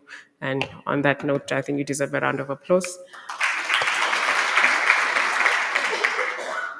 If you go to the next slide, we just show you a 3-year comparison in terms of the levy income. If you remember, during the COVID era, there was that proclamation that employers are actually exempted from paying the skills levy because of the state of the economy. So that's why that bar will be that low.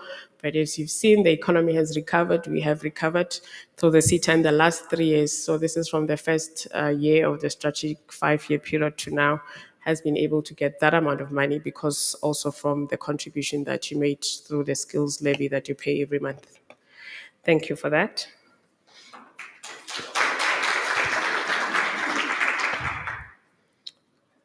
I think this is very critical as well. So here we're profiling learner enrollments and completions.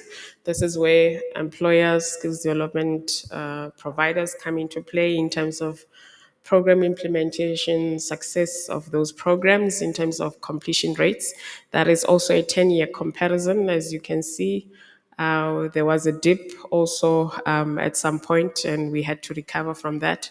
But on a 10-year comparison, and if you see the blue and the gray line, there was a huge gap between the enrollments and the completions in the past. If you see, as we recover, we are narrowing that gap, meaning we have a high rate of completion.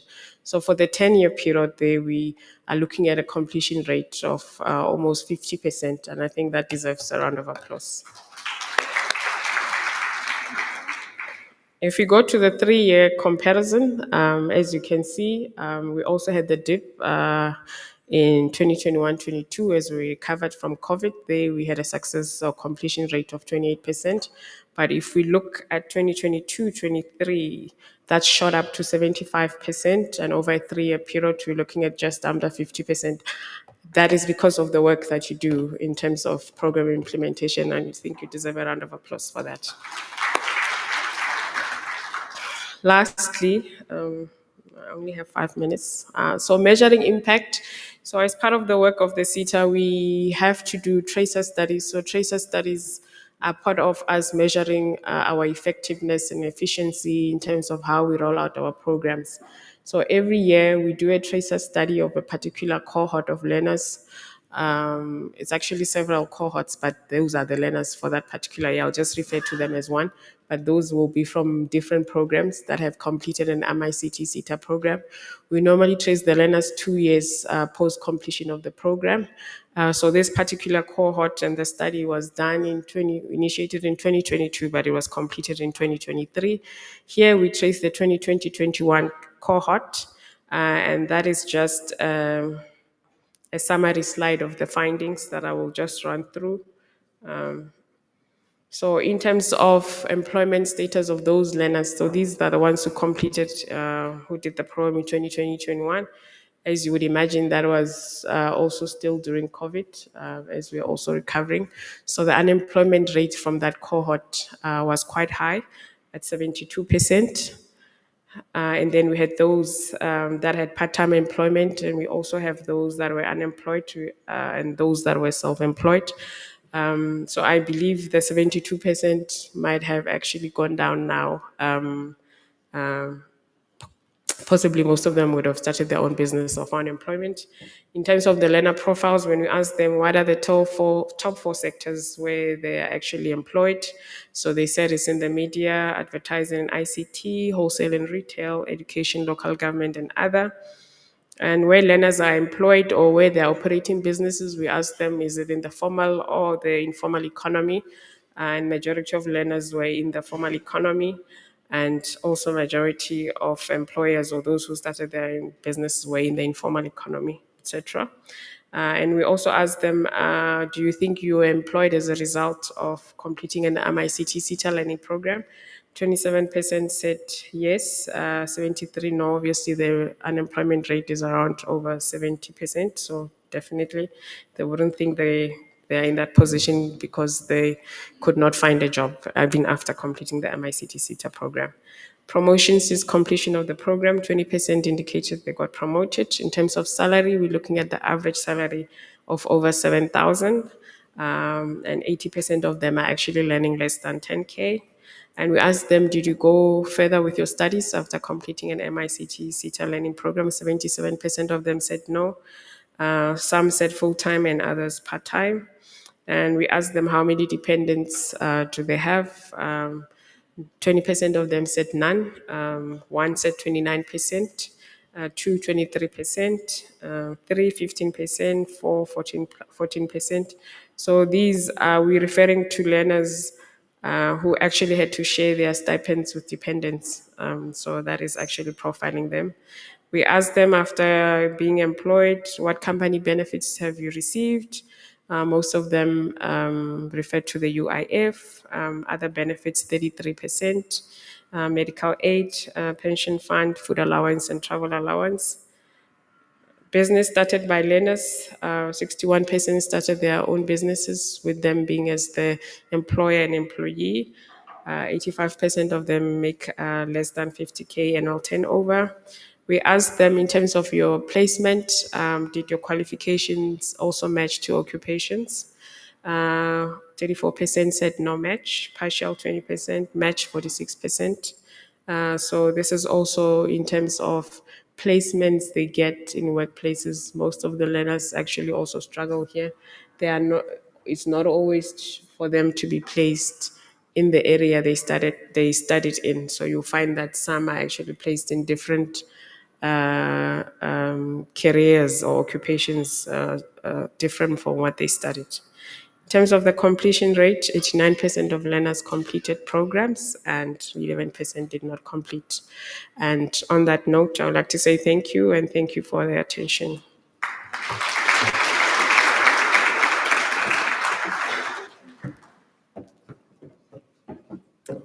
Colleagues, I think we can all admit that quite a detailed, well-rounded profile sector has been beautifully developed by Ms. Mokoena, just sharing findings of our tracer study and obviously highlighting the tangible impact of our programs in transforming lives and driving progress.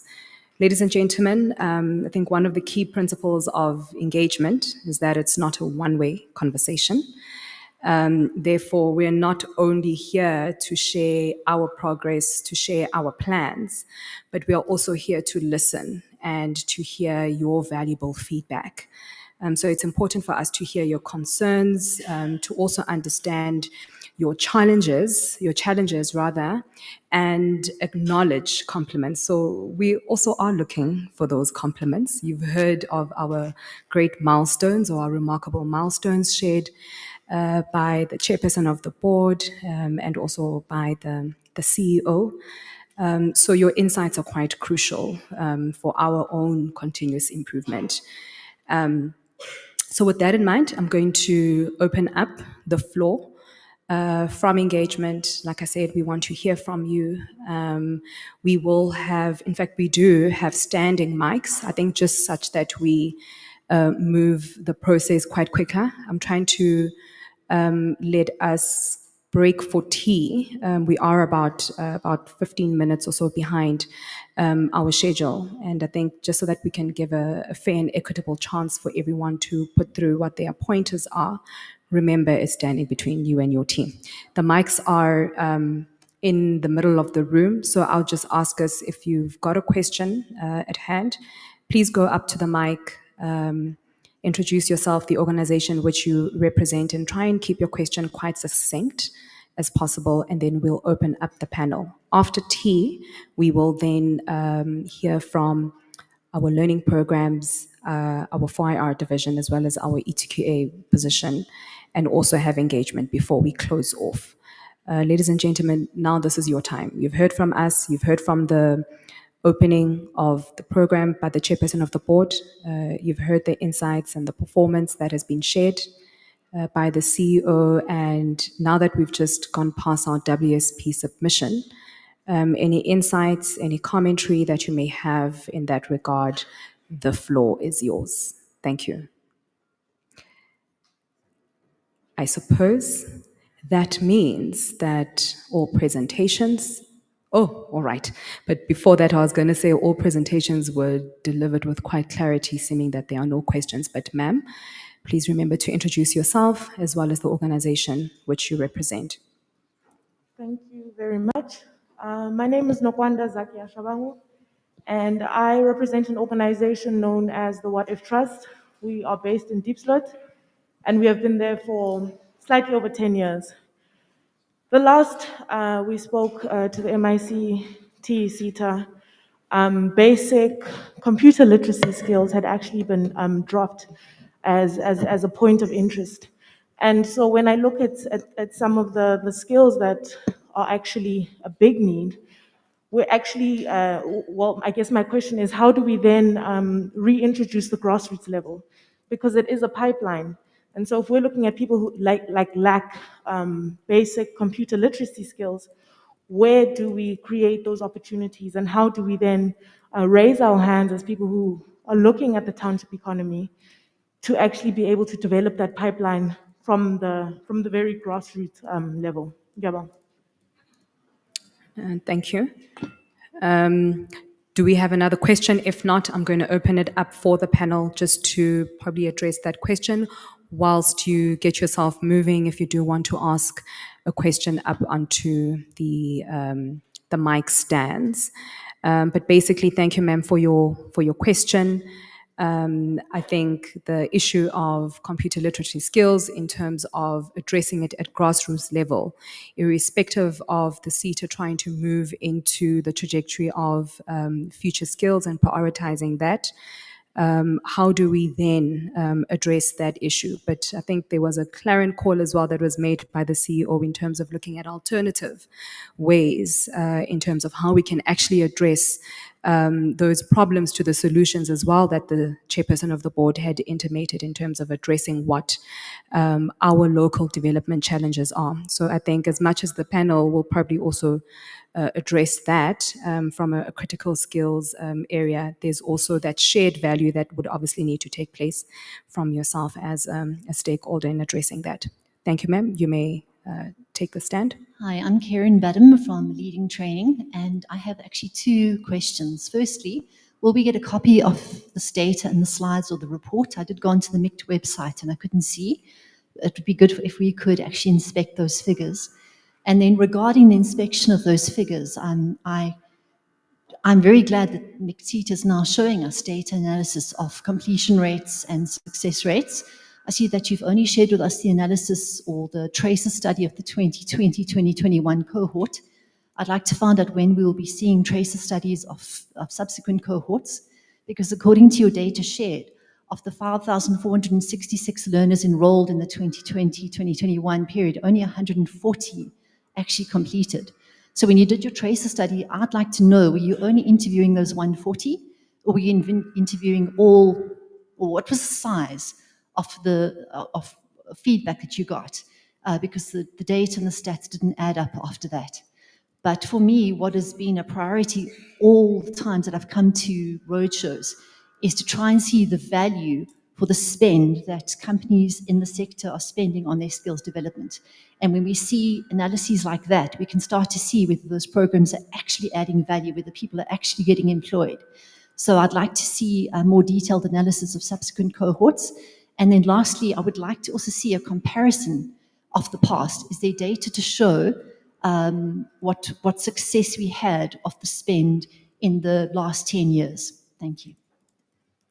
Thank you so much, ma'am, for that question. Just to respond to you, as Bontle did intimate, the full report is available on the website. And then if you also want to have access to this particular data and statistics shared on the presentation, that is also available on the website under our Stakeholder Roadshows tab or under the Stakeholder Information tab. Would you like to address the sector skills planning questions on the comparisons in the last 10 years, the expenditure by companies, and the actual size and data of feedback from the tracer study? Can you hear me? Is it on now? Yes. Okay. Thank you very much for that question. In terms of the tracer study that we have put up there, I did try and indicate that we normally trace learners 2 years after they complete the program. But at completion, if you look at the stats there, they're actually in line with what you've seen as the 140 completed compared to the enrollments, because there was a 72% unemployment rate of those learners. Only about 27% were able to get employment. So we are currently also doing a tracer study, which will complete. There is a report that is out. So we still need to present it to the board before we can share. So we normally trace a year or two after the completion. This is the first time we are actually sharing the data as we have done so, and I think your comment encourages us to give you more comparative data in order for us to also gauge our progress. So I'm not sure what specific data you want, but we can have a chat. That data we can make available.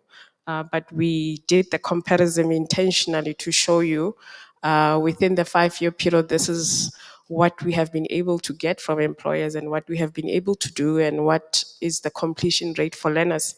As I've also indicated, for 2022-23, that completion rate shot up to 75%. So it also shows the work and the commitment between the different parties in terms of making sure that learners complete.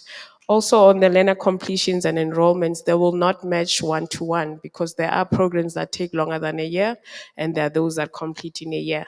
So we will not necessarily get a close match in terms of 100% or 80%. But as you have seen, the completion rate of 75% is actually quite good, and I think we are proud of that. In terms of the sector skills plan, it is on our website. This presentation will be shared by our marketing team as well on the website. I hope I have answered the questions. Thank you.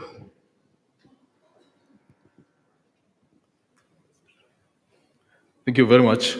Just on the question of digital skills massification, I think it was asked by Ms. Nokwanda. You see, part of why, as MICT SETA, we have accelerated the pace at which we entering into what we normally refer to as strategically mutually beneficial partnerships with your universities, with your TVET colleges, with your private partners, but also with our fellow SETAs. We had a summit, I think, about 3 weeks ago, where we were talking what we call high impact projects across the country, which are charged into partners within the SETA space.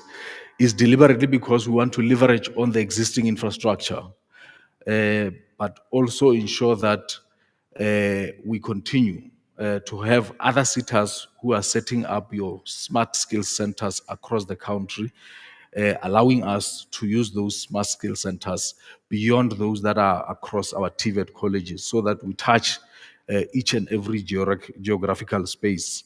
We have NEMISA as one of our partners on the other side of the coin, which is also rolling out a number of basic or rather entry-level digital skills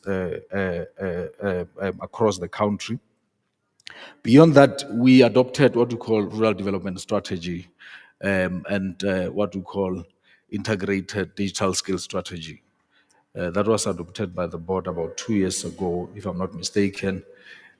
Part of what they emphasize, amongst other key issues, is early exposure of our young people to digital skills.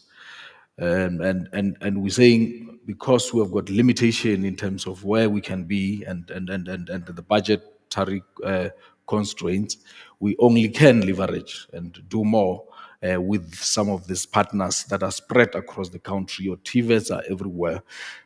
We have private partners who are also building digital skill centers. Some of them are titled what we call centers of excellence. So we leverage on those from time to time, ensure that with the limitations that are there, we fund them so that we cover as many of our communities as we possibly can. I wouldn't emphasize or overemphasize the partnerships that are there with other SETAs as part of ensuring that we fight against this challenge of digital divide. But we will continue to who our big companies to ensure that as we roll out digital skills, the rollout of broadband, ensuring that we expand connectivity is not neglected.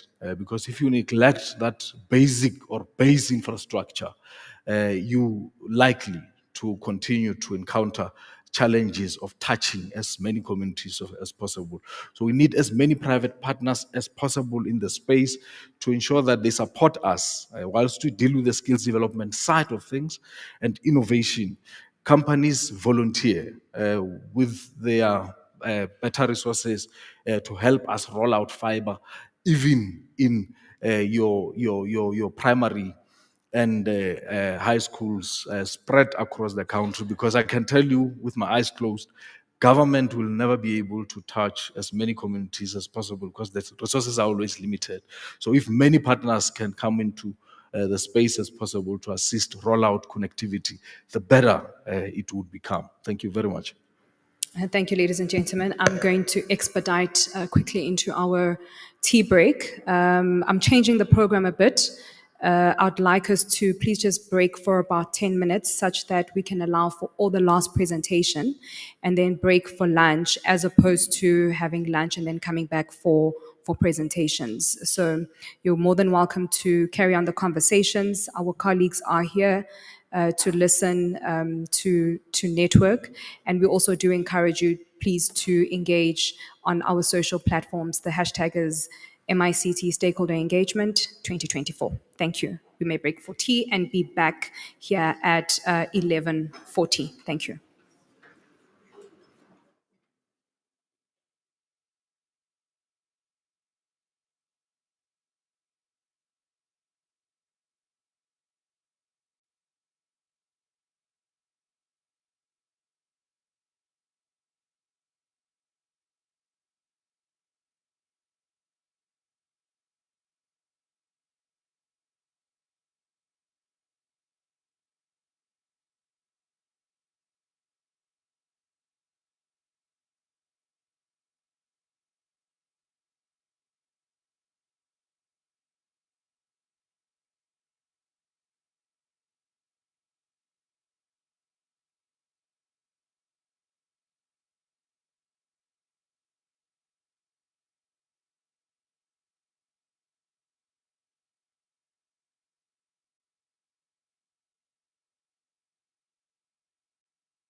Ladies and gentlemen, the time is now exactly 11:40. As I had indicated, we are running behind schedule, so I do not want to waste any further time.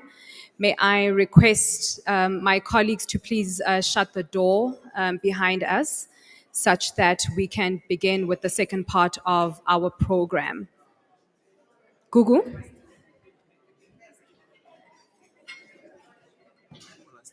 Doesn't matter. We're starting. Yeah, they must just come in because we pressed for time.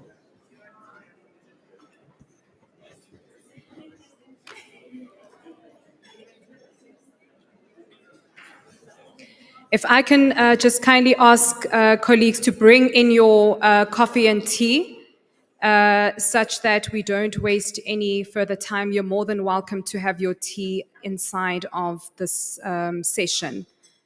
Thank you, ladies and gentlemen. Again, we do not want to delay you any further.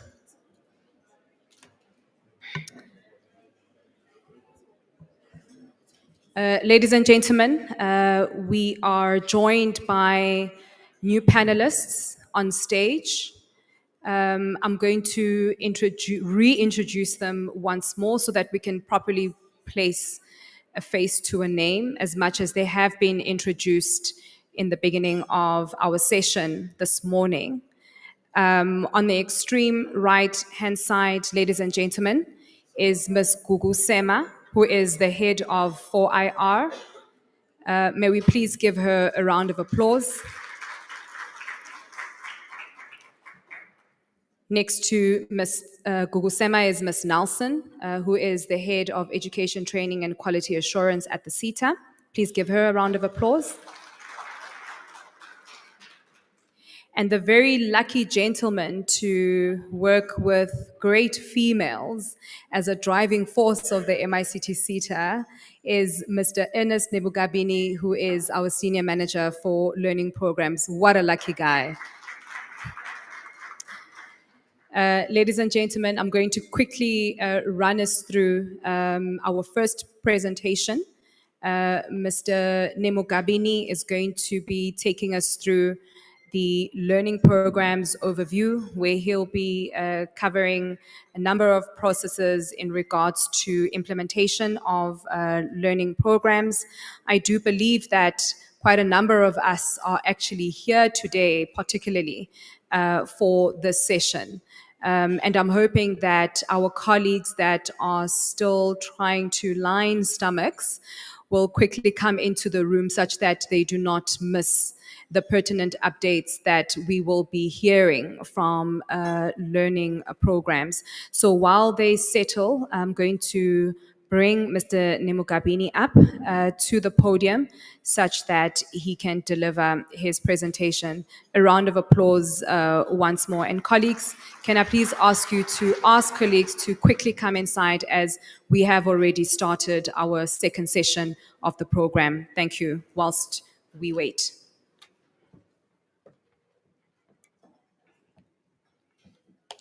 Good morning.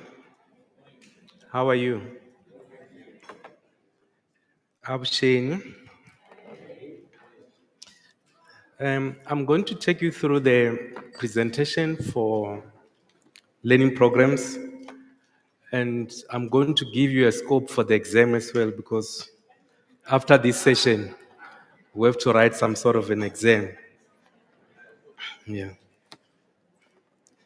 Just basic calculations. Then, in response to the sector skills plan, we are responsible to implement interventions that's going to supply the skills that have been highlighted as a demand on the sector skills plan. I'm going to present to you various learning interventions that we can implement to assist young people to be employable when they complete those programs. One of the things that we do as SETA is to classify these skills in terms of levels. There was a question around end user, whether end user is still one of those skills that we can still implement. Yes, we can, but at a minimal scale, because we allocate 1% of the DG budget on low-level skills, which means any programs that are lower than NQF level 4, they're classified as low-level skills. Then we can spend 1% of the budget to train such interventions. Then 92.6% of the budget focusing on those programs from NQF level 4 up to NQF level 5, which means it will be going to be your learnership programs. Then you also have intervention for high-level skills, where we do fund bursaries ranging from NQF level 6 and above up to PhD level in terms of skills development. Our mandate in the main is more of implementation of the sector skills plan, those priority skills that have been reflected by Ms. Kwena. Then we are there to respond to ensure that there is a supply in terms of those skills so that we can address those critical and scarce skills through interventions such as your graduate internship programs. It's one of the programs which is still relevant to assist those graduates that are coming from the university. They do have qualification, but they've never worked. And this program is there to bridge that gap and prepare them for the world of work. Then learnership is still very key as well. It's one of those occupational programs that we run where it requires learners to be placed in a workplace. About 70% of the time they need to spend it in a workplace, and 30% of the time they need to spend it doing theoretical component. Hence, it's very key that if you are running a learnership, make sure that you got workplace for these learners. If they are doing a technical support, they need to be placed in an area where they are being taught technical aspect, not to make tea and coffee.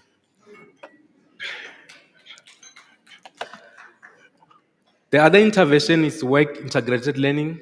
We do have students that are coming from University of Technologies.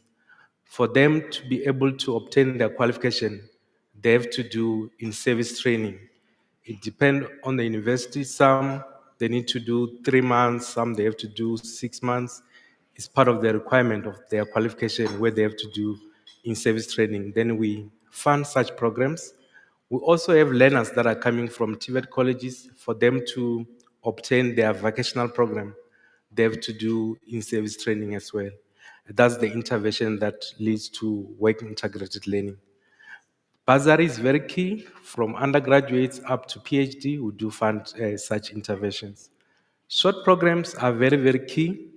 If you look at our sector, especially the ICT sector, it's dominated by multinational companies which have their own vendor programs. Some is your Cisco, your Microsoft, and these programs are very, very key.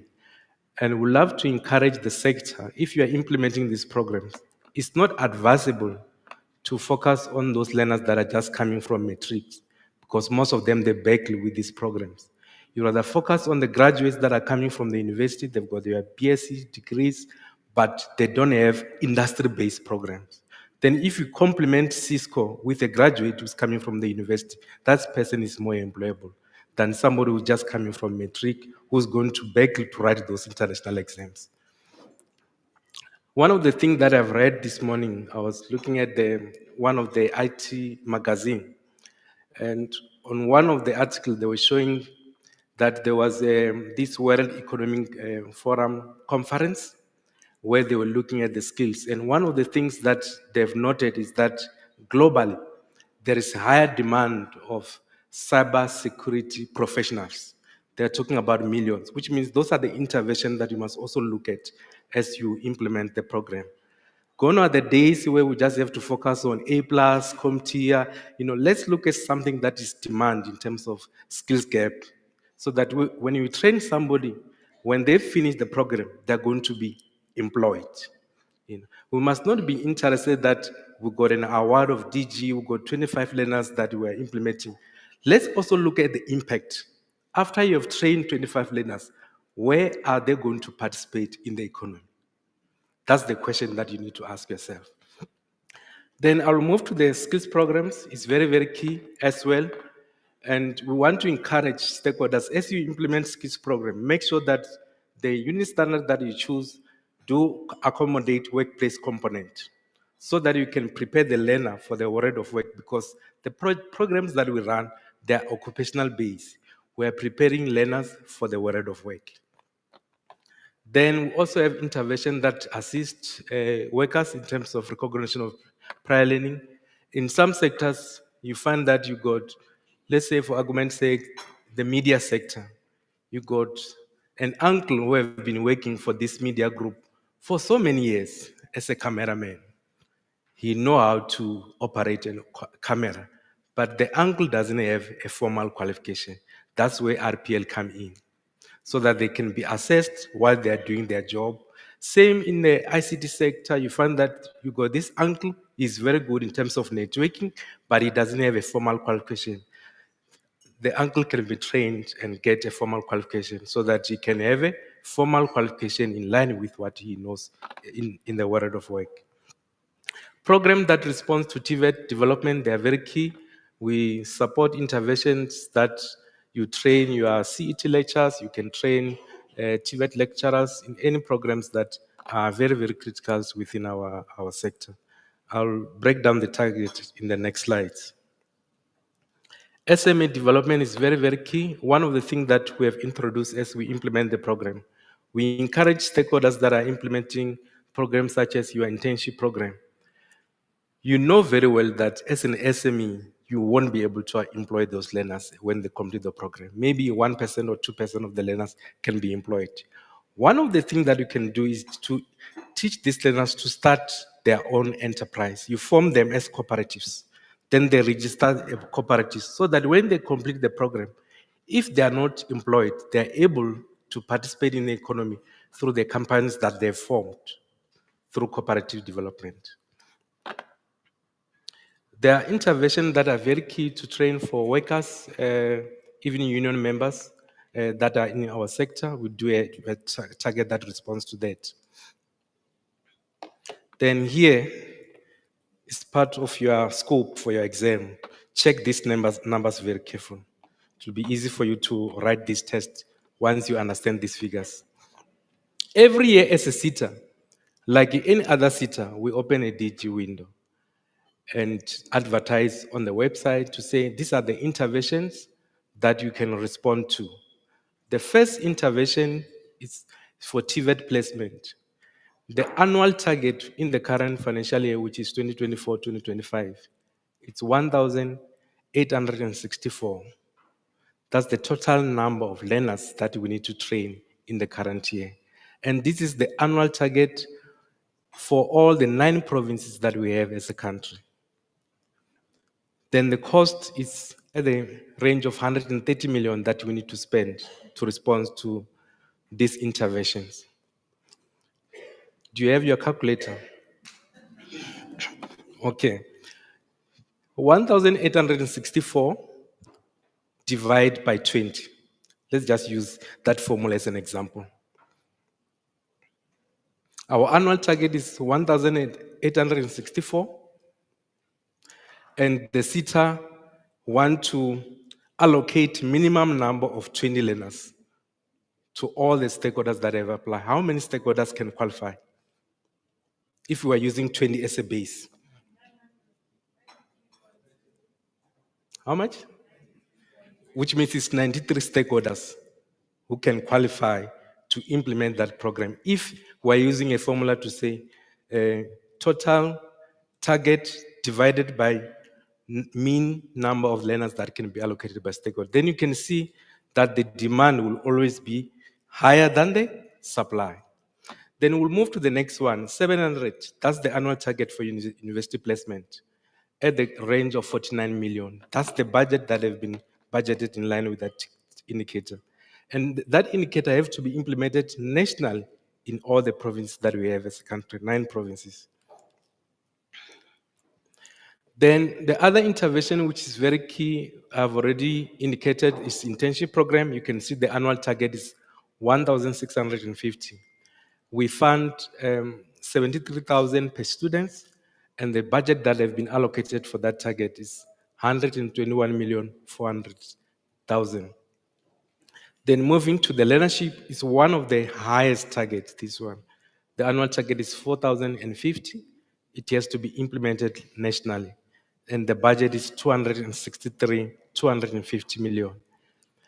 The other thing that you must also look at when you respond to learnership interventions, we do have those historical qualifications. Most of them, they're going to expire end of June, which means going forward on the new window that we are going to open, you need to start looking at the new qualification that the SETA have developed. Because those all qualifications, except those that have been realigned, they are not going to feature in the new DG window, which means you need to respond to the new demand, because we understand that technical support is key. But I think as a SETA, we've been producing many of those technical support graduates. And if you look at what SSP have presented, it was less than 25% of the learners were absorbed in terms of employment, which means there is a need to realign what we train versus what we have been training in the past. We need to look at the future skills. Candidacy is very key. This is the program that can assist graduates that are coming from university. They do have qualification. But if this graduate can be put in a program, under candidacy program, where you prepare them to be professional, then they can be registered with the professional body when they complete the program. They become more employable because they are relevant to the sector. Because if you are participating in a professional body, which means they're going to teach you of the current trends within the ICT sector, because ICT is so dynamic.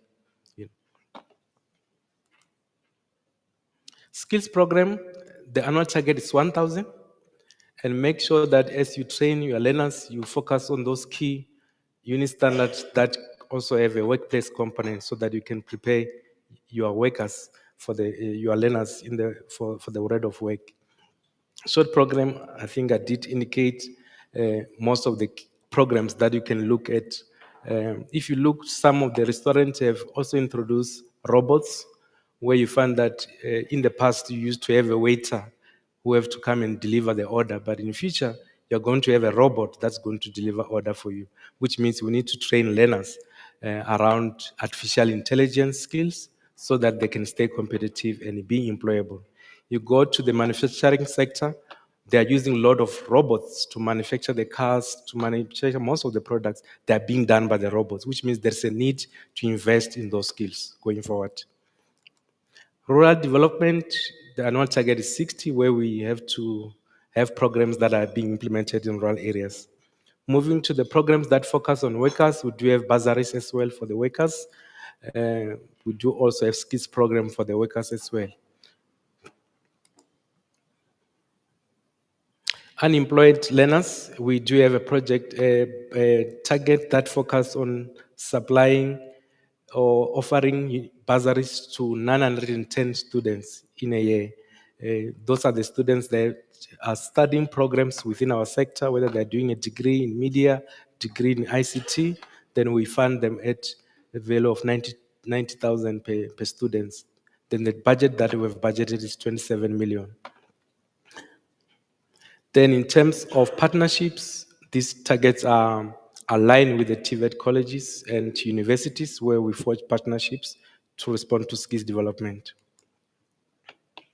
Center of specialization, we've got an annual target of 15, where we're going to support centers of specialization, where they run programs. It can be a graduate internship program, but these are the programs that focus on innovation, that stimulate innovation to the learners. Lecture development programs, we've got a target of 75 at a cost of 35,000 per learner. We also have programs that support lecturers with bursaries, same with CET. Then if you are not a CET, you cannot apply for this program. These programs are mainly for CET and TVET colleges, because you don't have TVET lecturers in your institutions. These are the targets that are mainly for CET and TVET colleges. CET program, these are the interventions that you can run it. You identify the learners that are coming from CET colleges and you give them either skills program or learnership, depend on the NQF level programs that you are running, which does meet their entry requirement.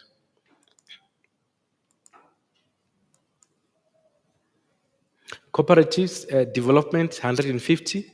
We plan to produce 150 cooperatives this year from our learners, where they're going to start cooperatives. It will either cooperatives within the ICT sector, cooperatives within media, cooperatives within advertising, in all our subsectors.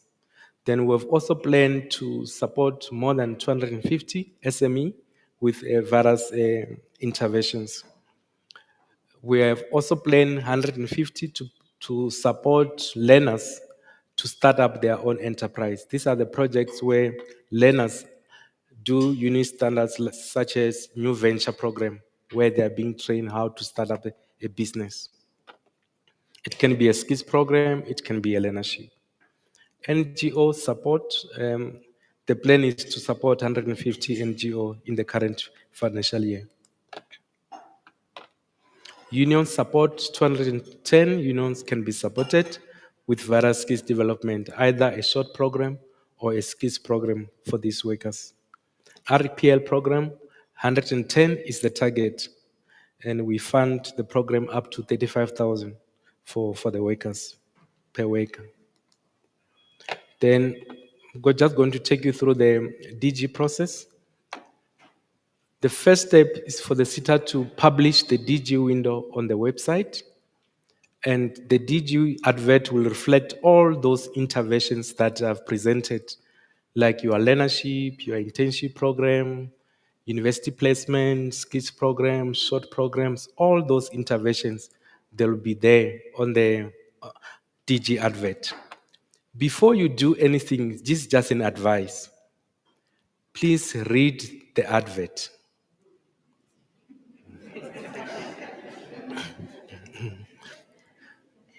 Number two, check the portal. We normally indicate the link for the website where you have to punch and you go to the online submission. Most of the stakeholders, they focus on the DG query email. DG query email is when you have a query. It's not for application. Application, you go online and submit online. But if you got a query, then you go to DG query. That's why it's very important to read the advert before you do anything. Number three, scan the environment. The intervention that you are applying for, what kind of impact that program will have in the area or in the location where you are applying that intervention. If it's technical support and is implemented in a rural area, how can you ensure that learners that are coming from that technical support program are going to be employed at the end of the program? Which means you need to you need to put some sort of adding value, unit standard that can add value in the technical support. For argument's sake, you can look at the unit standard for solar installation. In rural area, for you to get a solar installer, you have to travel 30 to 40 Ks, 50 Ks to get an installer. But if learners that are coming from a technical support, they've got a value-added program such as unit standard around installation of solars or other solars or these solar digital installations. Those learners, when they complete the program, if you are not going to employ them, they can be self-employed in those communities. That's why it's very key to do your scanning in terms of environment. If you look at Gauteng, there are a lot of opportunities in these provinces, starting from tourism. You can teach your learners to develop an app for the tourists. You can develop an app for, in a township, a hair salon where you don't have to go to the hair salon. You need to go online and book your slot online before you go to the hair salon. I'm just giving you an example. You need to think of structuring a program in a way that that program, when the learners come out of that program, they can be employable. Gone are the days where we just have to train learners, and when they finish the program, those learners are going to stay at home. That's why these learners, they keep on jumping from one program to the other program, because we are just training them, but we don't have a clear exit plan for these learners. Then it's very key to ensure that you upload all the compliance documents in line with the advert. Then make sure that everything is in order before you press the last button. Because after you've pressed the last button, you can't go back and correct. If your intention was to apply for skills program, but you were looking for short program and you've already submitted, you can't go back and correct. Make sure that you take time and don't wait for the last hour. Most of the stakeholders, they wait for the deadline.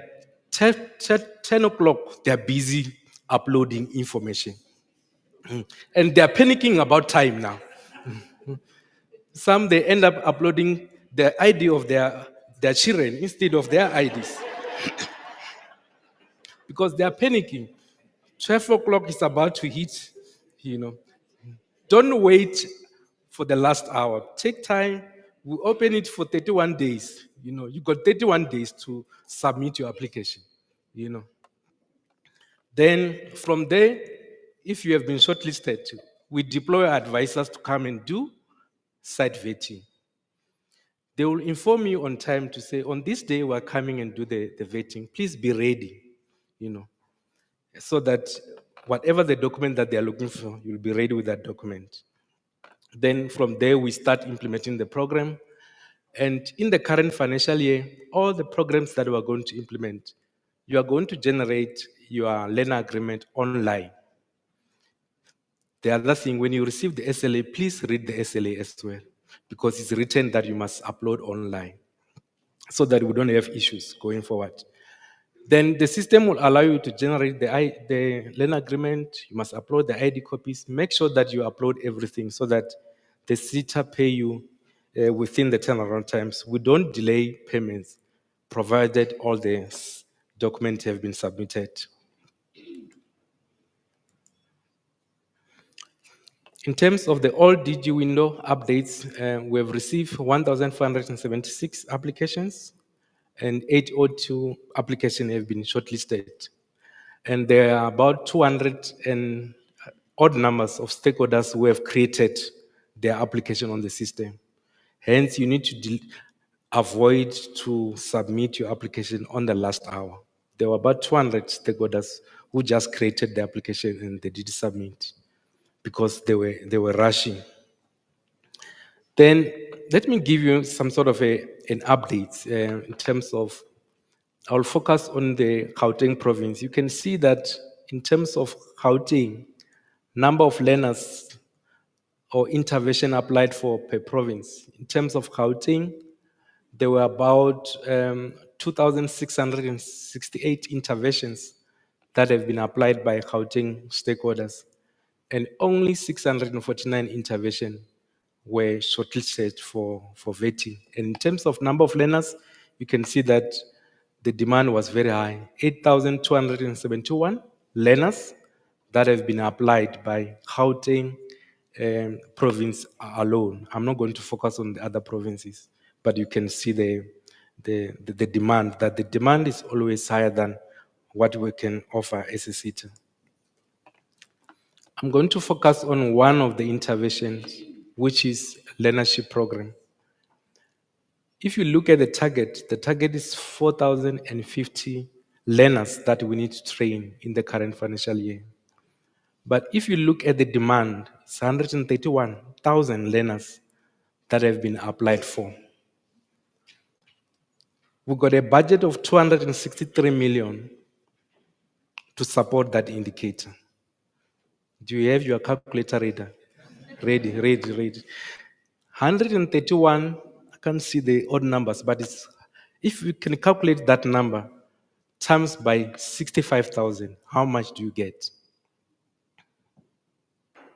The sector wants us to implement 131,000 learners. It's not correct. It cannot be 7 million. You have failed. But because we run this outcome-based education, we'll give you another opportunity for reassessment. Then we'll reassess you so that you can be competent. But for now, not yet competent. What is the answer? 131. I can't see the other numbers. Times by 65,000. What do you get?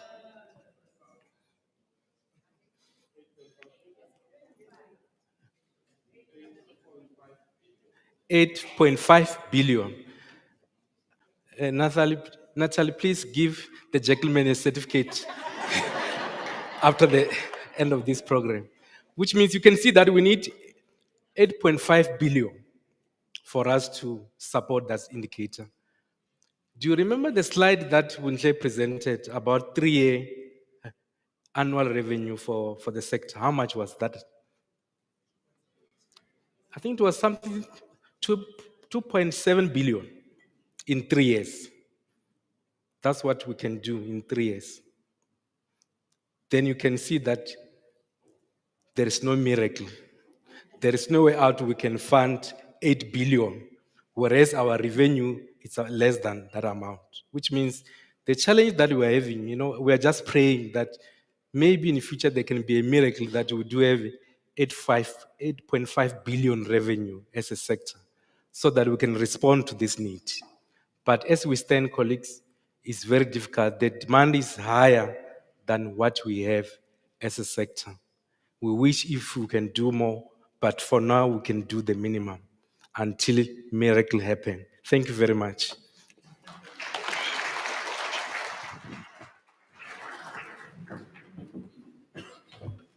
And I'll just add on comprehension, comprehension, comprehension. Colleagues, it's so easy just to miss things that are within our eyes' reach. And as much as Ernest threw a bit of humorous favor there, but I think it teaches us that it's very important for us to read when we are responding to the DG window in terms of responding to these predetermined objectives. Ladies and gentlemen, I'm going to expedite us to our next presentation.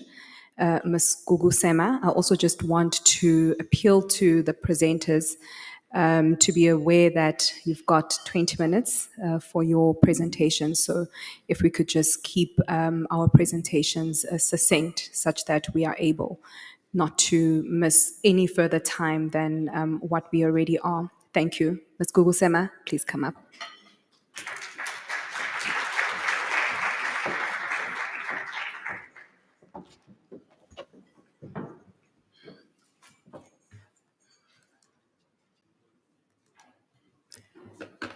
Thank you, Program Director.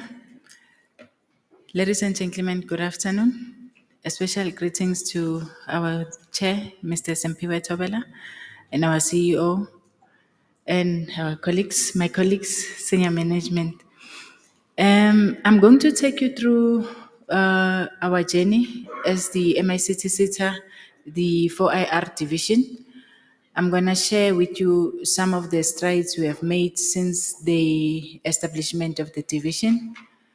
I'm going to actually tell you the story, our story, the MICT SETA story, since we have started embracing this 4IR. You will agree with me.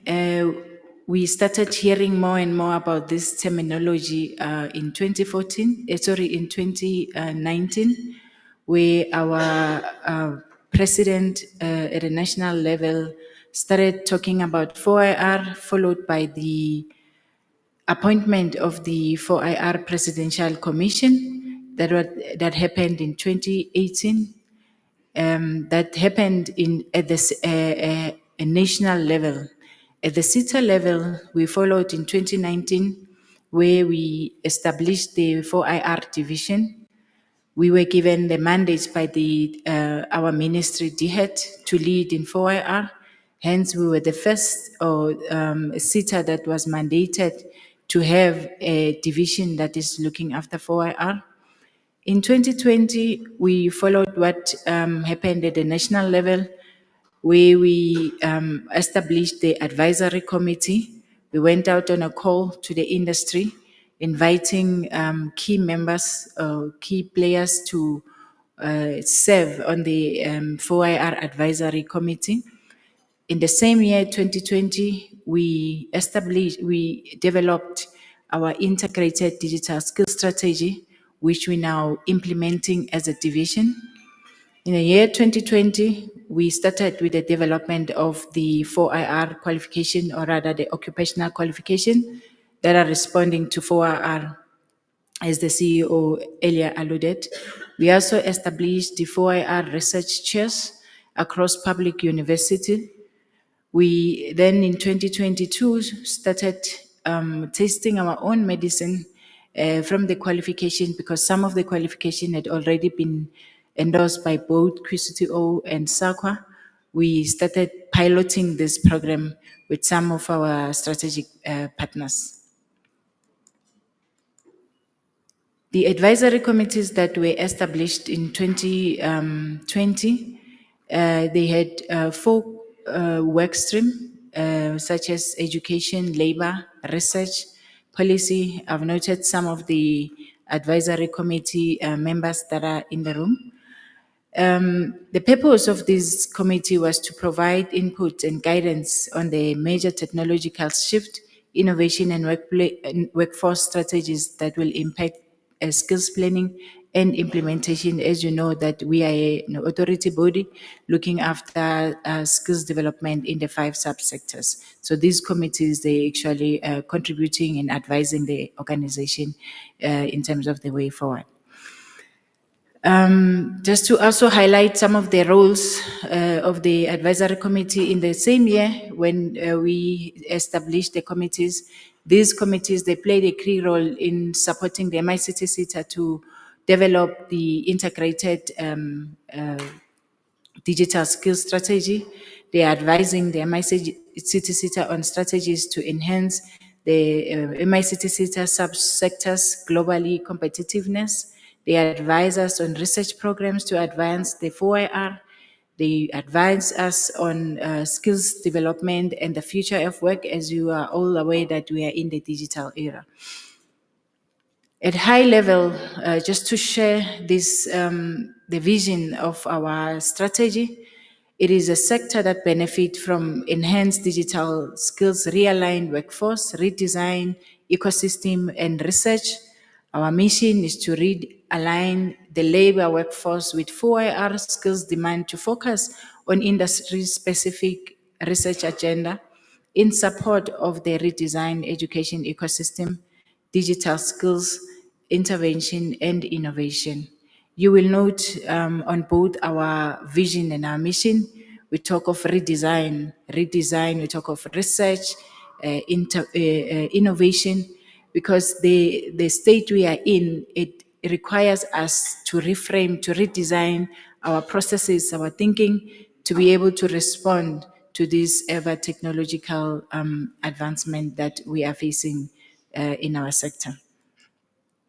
At high level, what this strategy has achieved to date, in a short period of time, we have established the advisory committees that are continuously supporting and contributing, guiding the MICT SETA on 4IR imperative. We have established researchers across the public universities. We have developed qualifications that have approved by both the SAQA and QCTO.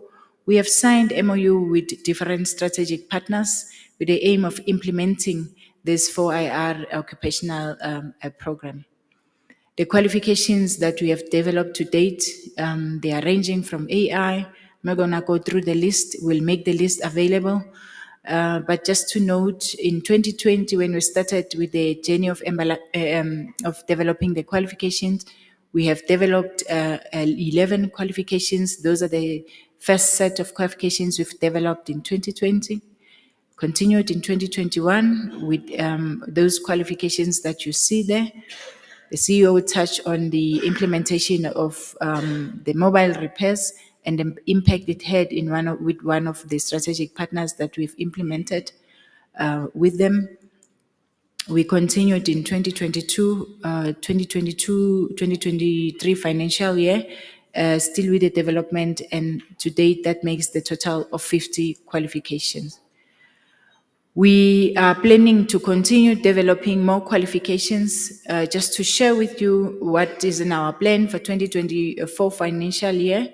These are the qualifications we have already applied to QCTO to get approval to develop this qualification.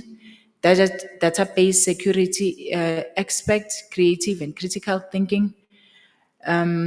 Just also to highlight, with the database security qualification that we are going to develop, it will give us a total of 3 qualifications on security or that respond to cyber security.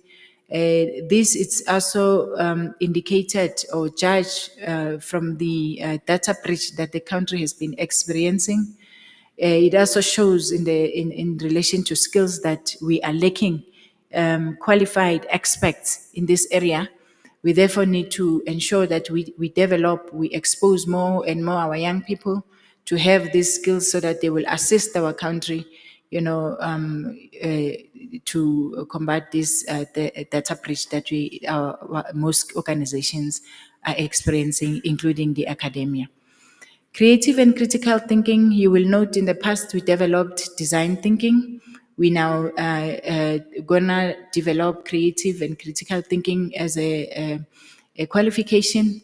Again, this will assist us to support the innovation as we are expecting and exposing our young people, to innovation or to programs that will enable them to innovate solutions.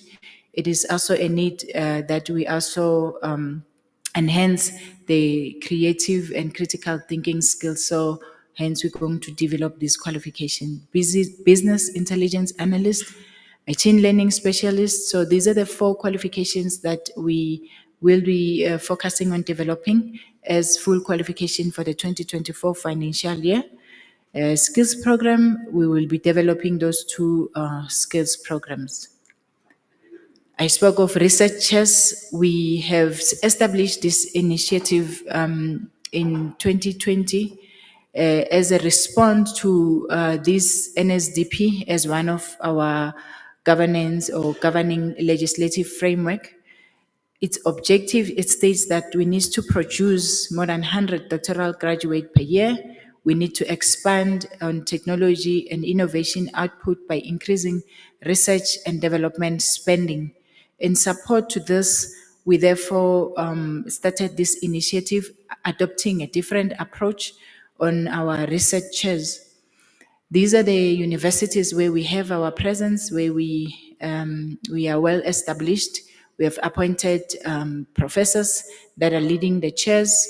We are supporting students that are conducting their research at the master's and PhD PhD level. We have also established some researchers in collaboration with our strategic partner. The one researchers, it's at the University of Limpopo that was launched in 2022. I'm happy to also note our researcher, Professor Velampini, who is our researcher from the University of Limpopo. He's somewhere sitting at the back. Prof, if you can raise your hand. That's our professor, researcher, Prof. Velampini, who's leading or is looking after our research at UL.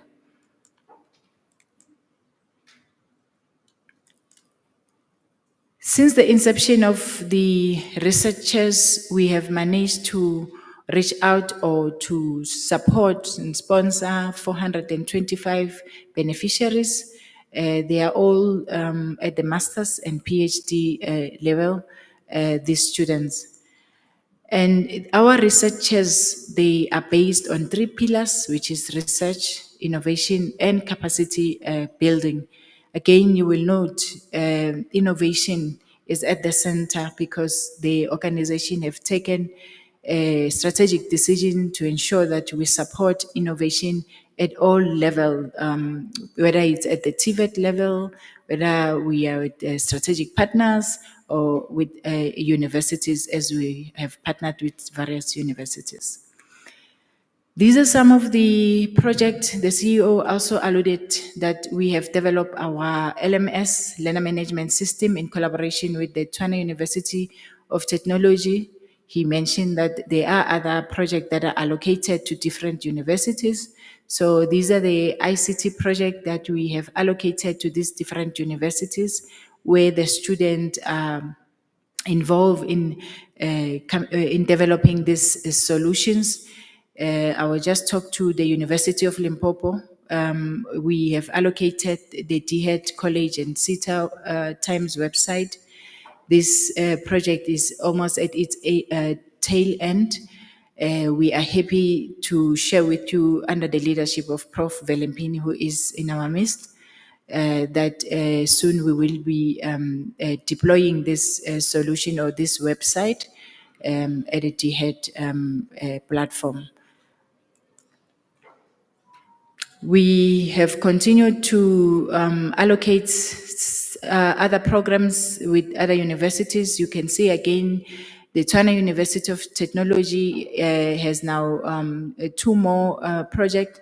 This because we have started this initiative with the TUT, and they have proven this model of developing solutions for us and successfully so. Hence, we have allocated further programs to them, so they will be doing the Career Hub as well as the e-learning platform for the MICT SETA. As I've indicated, that we started with some pilot of our programs that we have developed, or the qualifications. These are the qualifications that we managed to pilot with our strategic partners. In total, we have trained about, again, 439, reaching to both rural and the township. The female that we have impacted with our programs, they are at a 40%, and male 60%. So these are all the programs that we have piloted in collaboration with our strategic partners. We have made a commitment in 2020, when we started with the development of qualifications, that we are not only going to develop qualifications, but we will be developing learning materials. So we are happy to share with you that we have started with this project. We have successfully onboarded service providers that will assist us to develop the learning materials. This project started now in April. We envisage to complete the 3 sets of learning material on or before the end of June. And this material will be made available to all our employers, our SDPs, so that it makes it easier for you to apply for accreditation with the QCTO.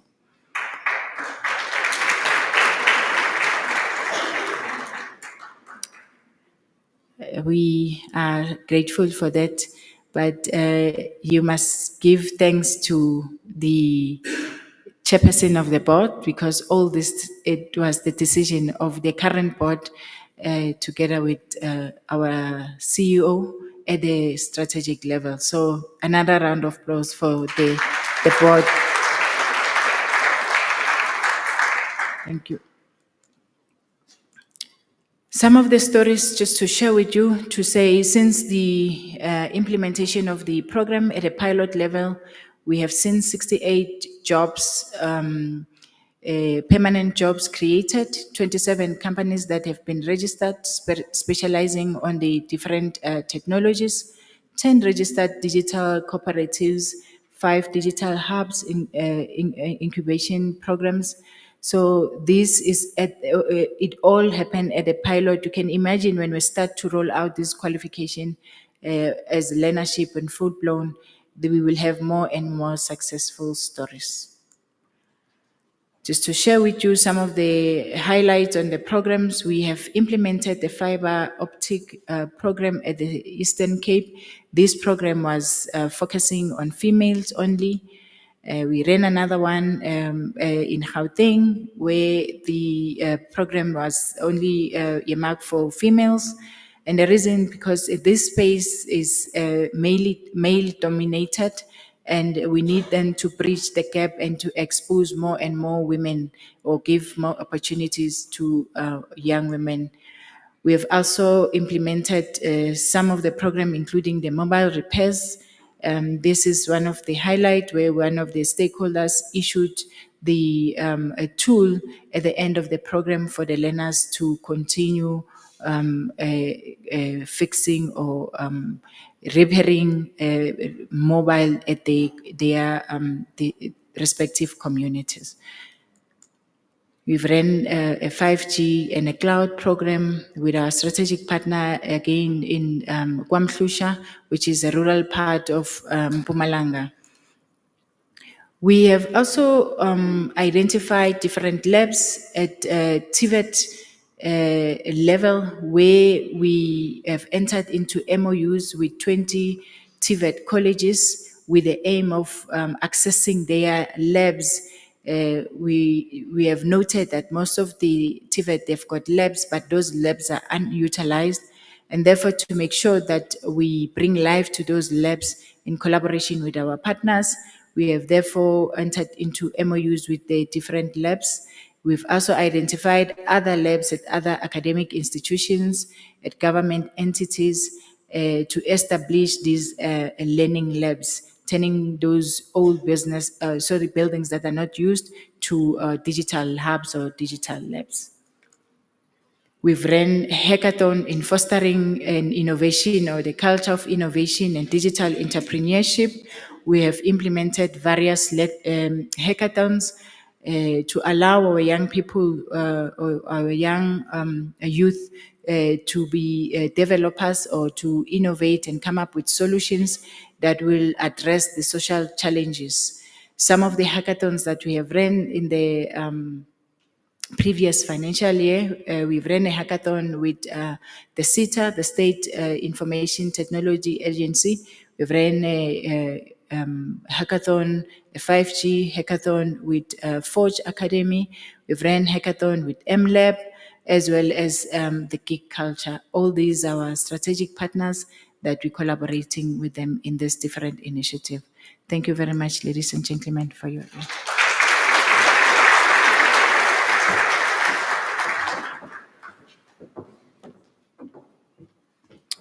Thank you to Gugu. Ladies and gentlemen, I think it's reflecting on Gugu's presentation. It's evident that 4IR really does demand our immediate attention. We've seen quite a number of news reports highlighting that the global economy is already racing ahead towards the fifth generation, meaning that we find ourselves at a very critical juncture, tasked with obviously bridging the digital divide. And I think to respond to this, significant strides have been made by the MICT SETA 4IR division, as we've witnessed from Gugu's presentation, in driving this transformative change through the qualification development. And I think with the fostering of effective collaboration with our stakeholders in order to improve our workforce with future-ready skills, we really have made significant strides. And I think it's safe to say that the MICT SETA has really been hard at work in this regard. Colleagues, you'll recall from the presentation that Ernest presented on the annual targets, particularly for the predetermined objectives.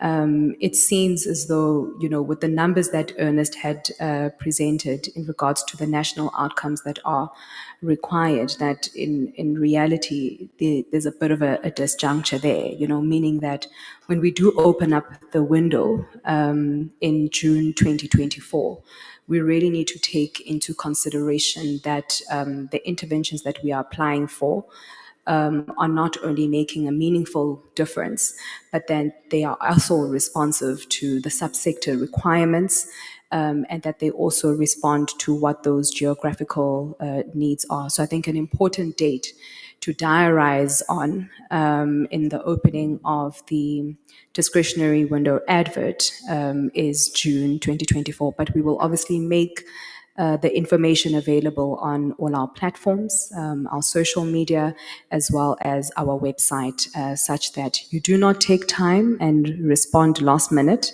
that you actually utilize the full 30 days to ensure that you are submitting a quality application. Without further ado, ladies and gentlemen, this now brings us to our last but not least presentation for the day before we close off and hear closing remarks yet again from our chairperson of the board. We are now going to move swiftly towards ETQA. And as you know, quality assurance space is highly regulated. And I think the recently gazetted transitional arrangements have brought about significant changes. Ms. Natalie Nelson will guide us through navigating these changes, ensuring how we can effectively comply, and she will also provide us with other significant and pertinent updates pertaining to the quality assurance aspect. May we please give her a round of applause as she comes up to the podium.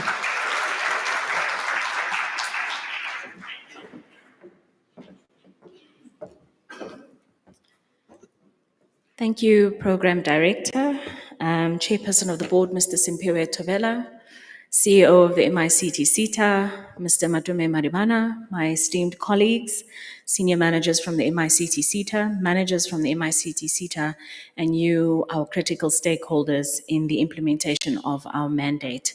As indicated by the Program Director, my name is Natalie Nelson, and I am the Senior Manager for Education, Training, and Quality Assurance at the MICT SETA. I will take you through a very short but very important presentation that will give you an indication of where we are with regard to the transitional arrangements and the changes we're finding ourselves in terms of the landscape, so that you are prepared and can then move ahead. So just in terms of the points that we'll cover in our presentation, we'll do an overview of the OQSF, the transitional arrangements. We'll have a look at the historical programs, or the pre-2009 programs which you have been implementing in partnership with us. We'll touch on the occupational programs, and then we'll cover some quality partner governance updates. So just in respect of the OQSF, I think we should all be au fait with the OQSF at this point in time. It is the Occupational Qualification Sub-Framework that was put into place by the Minister. I think I need to repeat that, put into place by the Minister, meaning we all need to adhere to the changes that are happening. We oftentimes get questions around, can we not just finalize the implementation of the pre-2009 qualifications and pivot at a later stage? This has been put in place by the Minister, it has been gazetted, and the change has been happening steadily over the past 2 to 3 years already.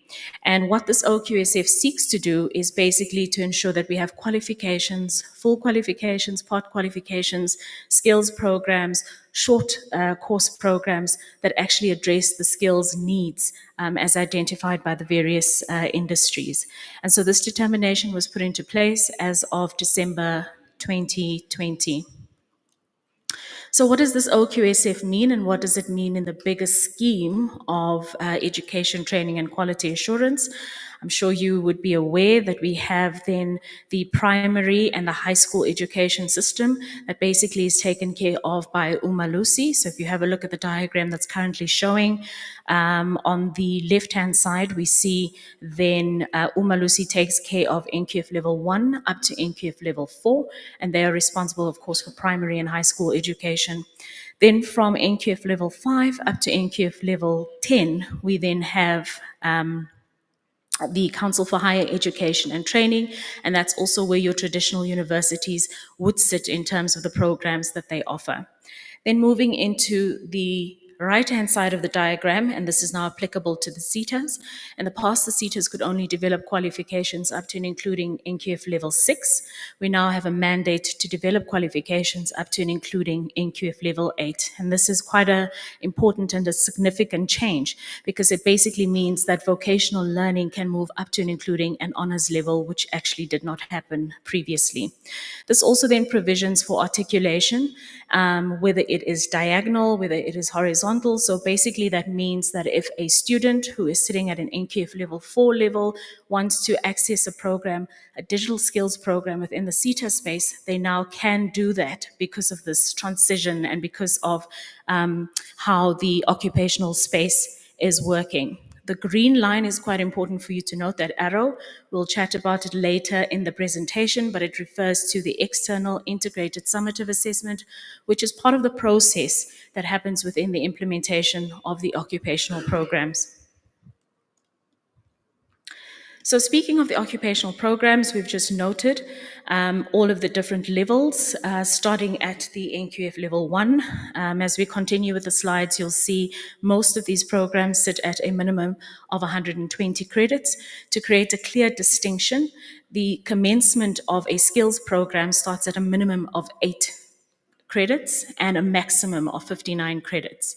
Then you have a part qualification, which is basically a qualification that exists or a subcluster of skills that exists from a parent qualification, noting that we wouldn't necessarily be able to put all the skills and competencies into one qualification.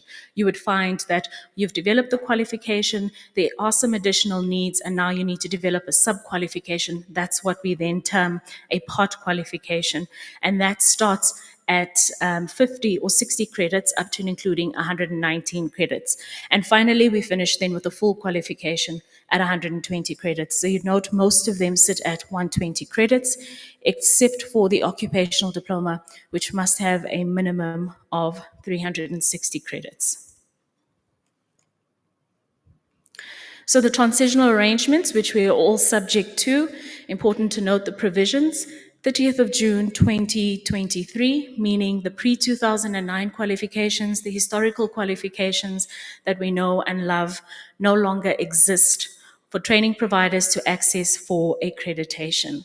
I repeat, they no longer exist for you to tap into for accreditation.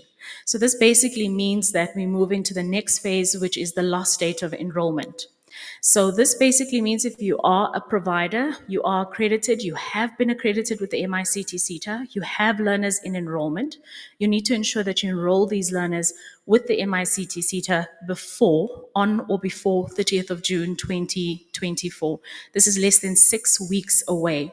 This will then ensure that students can be taken through what we term the teach-out period, which is that they need to be trained, assessed, reassessed, internally moderated, and then exit verification from the SETA space by the 30th of June 2027.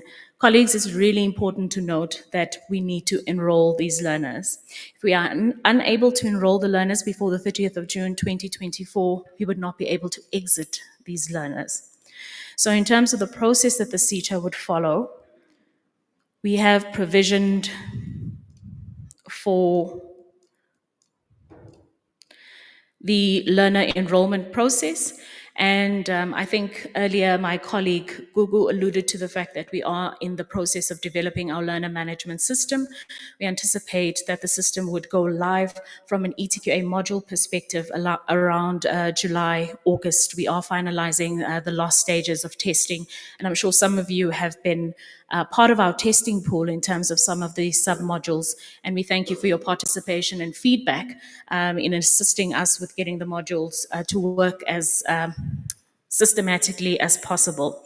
So just in terms of the enrollment at this stage, it is still the semi-automated process where you would log onto our website, pivot to stakeholder information, and download the learner enrollment form.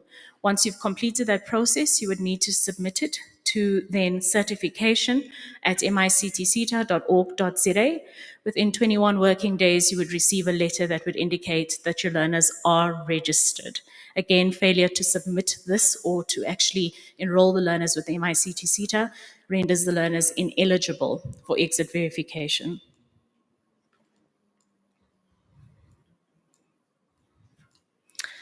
Then moving into historical programs on ETD practitioner registration. So while the qualifications have come to an end, we still have the teach out period. And this basically means that learners still need to be assessed and moderated up to and including the last date of achievement. So assessors and moderators still need to be registered over this period. The process then remains as it has in the past, where you would then pivot again to our online forms and complete the application form for ETD practitioner registration. And that is for the historical programs. We've also started the process of registering subject matter experts in line with the occupational qualification requirements. Now, the question we had, I think, in the last roadshows, what is the difference between an assessor and a moderator and a subject matter expert? Fundamentally, at this stage, there is no difference. Because if you are an assessor, you need to be a subject matter expert against the content that you are obviously going to be assessing the learner on. And the same is true for the occupational process. You need to be a subject matter expert to ascertain whether a learner has been deemed or can be deemed competent against the outcomes of the qualification.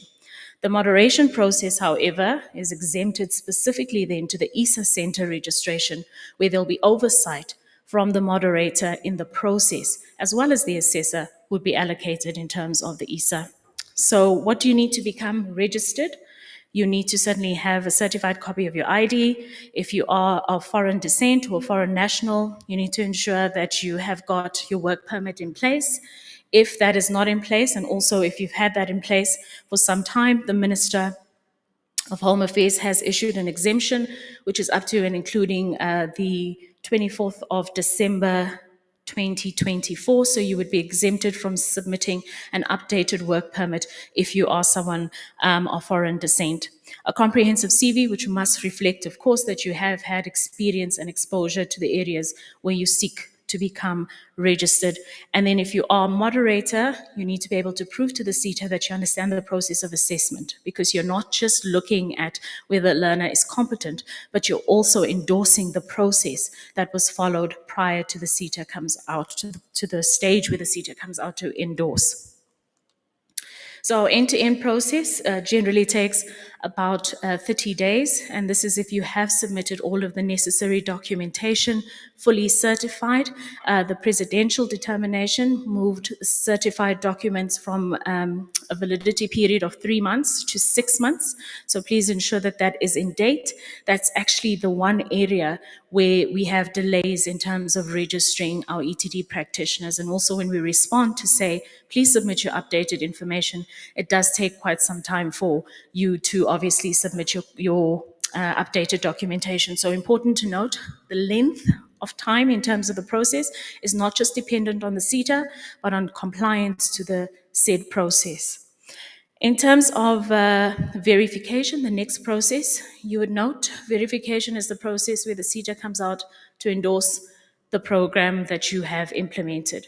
Whether it is a skills program, full qualification, or learnership, our function is to ensure that we can uphold the decision that was made by your internal moderator around the learner's areas of competence, as well as the process that was followed and the implementation standards, looking at the assessment principles that have been set out as per the NQF.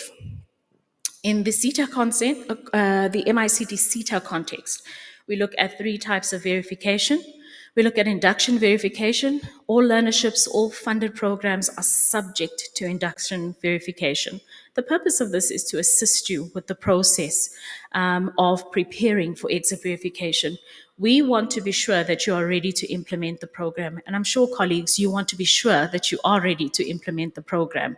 You would like the SETA to be able to identify any gaps that exist, whether it's in your learning materials, whether it's in the registration of your assessors or moderators, any part of the process that is critical is a process you want to be sure of. Because if not, when we get to exit verification, it drags out the process, meaning we only identify the gaps at the end of the process. And this impacts not only on you, but also impacts on the learners as well. So we conduct those two types of verification specifically. And then for interval verification, we only look at that for full programs or learnerships. And this is a health check. How are we doing? Have your assessors and moderators changed from the time you actually commence the program? Are they registered for the relevant unit standards or qualifications? Can they implement? Have you had learner dropouts? Have you registered the learners that you replaced the dropouts with? Over which period of time? This also gives us an indication to prepare for certification at the end of the program, meaning your certificates do not have to take up to 60 days. If the SETA is already aware at 50% implementation, that certainly we're looking at 50% of the cohort for full qualification and the other 50% possibly then only for statements of results, then it assists us in short or fast tracking the process in terms of certification. In terms of the application for verification, you would follow, again, the same process, stakeholder information.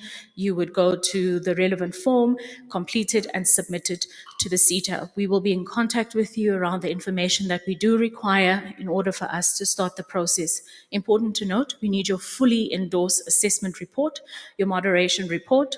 We need samples of your attendance register, and you also need to indicate whether you have hard copies of POEs or soft copies. Colleagues, we are in the digital age. We need to start thinking about soft copies of POEs.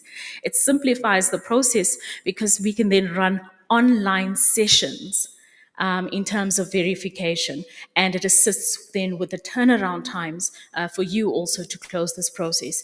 So end to end, we look at about 60 days. This again assists with any gaps that we've picked up in the process. If you at the beginning of the process have followed due process, we've done induction verification, we average on about 40 days. So it is important for you to ensure that you are implementing according to your quality management system, the set principles, as well as the policies that have been put in place by the SETA. Subsequent to verification, we have certification.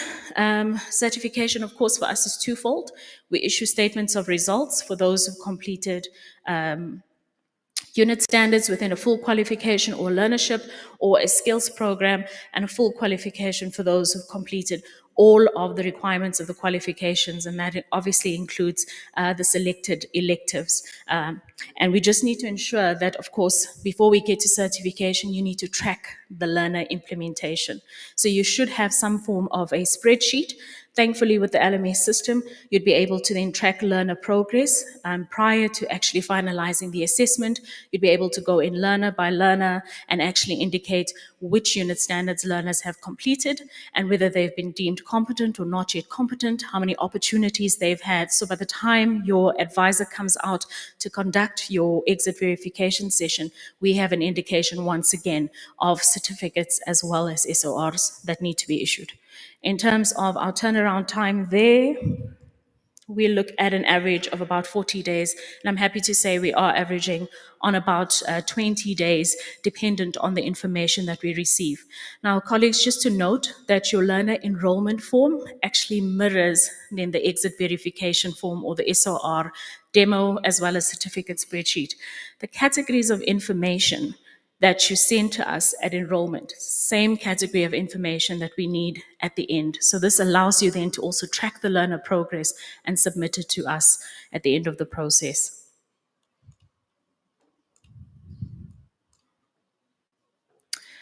Now, moving into the occupational qualifications, the question we get all the time, the pre-2009 and historical qualifications have been phased out. What do you have available to replace those qualifications?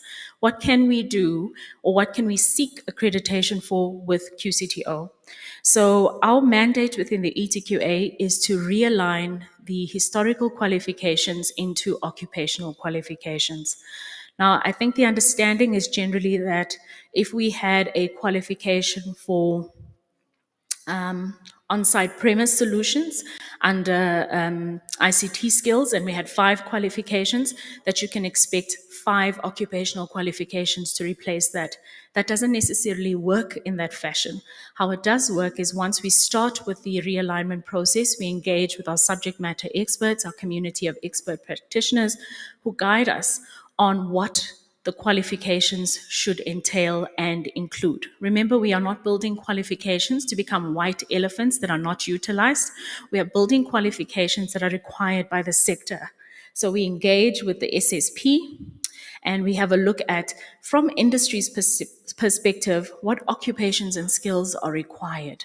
What is industry saying in terms of immediate skills gaps that need to be closed? Then we engage with the qualifications we have currently, and we realign those qualifications to be able to meet those needs. So the realignment of the qualifications is largely dependent on what industry has indicated, and industry, of course, would be you. So these are the qualifications we've realigned to date. We've also then indicated the link on where you can find these qualifications on the SAQA website. I think a question was posed earlier by a lady by the name of Nokwanda, who had then requested or asked around specifically the end user computing skills program. So in our process of realignment, we then determined that you're never going to employ someone called an end user computing skills practitioner. Rather, you're going to want to ensure that everybody has access to digital skills. And for that reason, we realigned those 2 qualifications, end user computing, NQF level 3 and 4, into then 3 occupational skills programs. That starts at the basic, the intermediate, and the advanced. The great things about these programs, you can start already at primary and high school level to implement the basic end user computing skills programs. So I think that gives you an opportunity beyond your current scope colleagues of only focusing on what you can offer within the SETA landscape, but looking beyond that to say, what support could you offer basic education through becoming accredited with this kind of program? What support can you offer Council for Higher Education and Training with these programs? So this is readily available, it's been registered, and it's available for you to become accredited with QCTO. So in terms of the additional qualifications, we have realigned, I'd say, a good 80% of our qualifications. These are the remainder of the qualifications. You would find it on our website as well. This presentation would be on the website as well, and it is in evaluation with QCTO. So everything that you see on this slide, the next slide as well, currently sits with QCTO. In terms of the process, I think it's important to highlight that again, the SETA develops, we submit to QCTO, they give us feedback and inputs. If changes are required, we update, we resubmit to QCTO, they then finalize and submit to SAQA, who review again. If they have changes, they send those changes through to us, we update, we address the gaps, and they then send it out for public comment, they gazette it for public comment, and that's where you come in.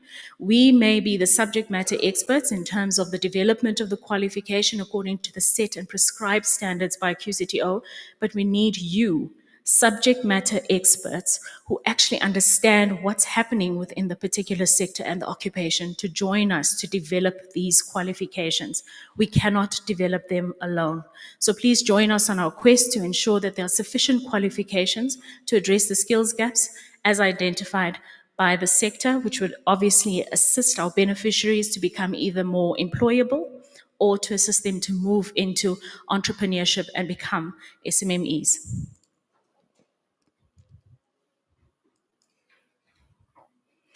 So just how do you become accredited? The accreditation process is outlined. If you have a look at all of the red blocks, those blocks pertain to the QCTO. They are responsible for the process end to end. We have dedicated functions or dedicated function as what they term a quality partner. So you start your application process with QCTO. They conduct a desktop vetting. Once that is done and they deem you compliant, they then allocate this to us for us to conduct the site visits. The same process that you would expect from the MICT SETA is the same process that QCTO follows. You need to ensure that you've got a quality management system in place. You need to, thankfully with the QCTO, you need to have an alignment matrix. They may sample your learning materials, but if you have a look at their requirements, they indicate the alignment matrix is sufficient. You need to ensure that you have got practitioners in place. You must have subject matter experts, your facilitators in place as well. You must have a facility where you will obviously implement, and you must have everything else the SETA requires from a legal and compliance perspective. They allocate to us, we conduct your site visit, and we then make a recommendation to our internal accreditation committee before it is handed over to QCTO, who ultimately makes the final decision around your accreditation process. So that is our function and our role in the accreditation process. By and large, the start and the end of the process rests with QCTO, and they average on about 90 days. Moving into the next part of the process, I think I alluded to this when we discussed the green arrow, the ESA centers. So within the occupational process, you have three key components. The first part is you have a knowledge, second practical, and the last place is then the workplace. So the occupational qualifications prescribe this. The knowledge is what we had previously. Like with the learnership, you would have the theory aspect. Then you would have the simulated and the practical. Now, this can be done if you are an accredited training service provider. You can facilitate the knowledge and the practical component.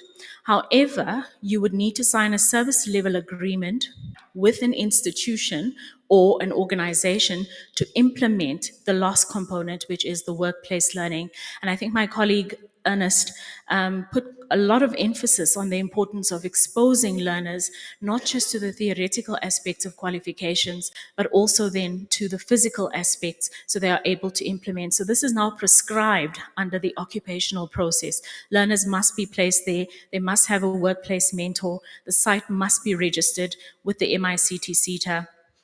And the process is also clearly articulated on the website of becoming workplace registered. All of those components are critical because we only endorse, so we could only move into this process around ESA centers once QCTO is certain that learners qualify to head into this final ESA process. So basically, they don't like to term it an exam, but that fundamentally is what it is.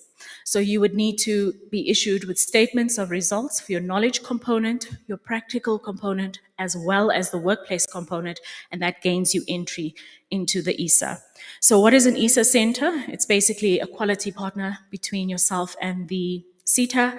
It ensures that the learner has an exit point in terms of the full qualification. So the learner would not be able to receive a certificate unless they have successfully completed the ESA and proven competence against it. Looking at the qualifications, the ESA could be a basic exam, handwritten exam, or looking at the outputs of the more technical programs under 4IR, they would need to have access to labs where they would physically prove that they can actually execute on the outcomes of the qualification. So the partners in this process, QCTO, ourselves as a quality partner, the SETA, and then you as the assessment center. I will not belabor the points around what you need to do as an assessment center. This is available also on our website. We will be running further capacity building sessions. We ran quite a few last year. We will be doing some additional sessions just to bring you up to speed again with the core requirements. But by and large, you must be a juristic person. You must have your legal documents in place. You must also have a quality management system. You must tell us how you're going to run your facility. You need to ensure that there's no conflict of interest. in terms of allocating a subject matter expert who was involved with the implementation of the program to have oversight of the ESA Center implementation process. To mitigate against this risk, the SETA has taken over this responsibility. And what we will be doing is we would then, as you register as a subject matter expert, when it gets to the ESA process, we will allocate the subject matter expert and the moderator involved with the process.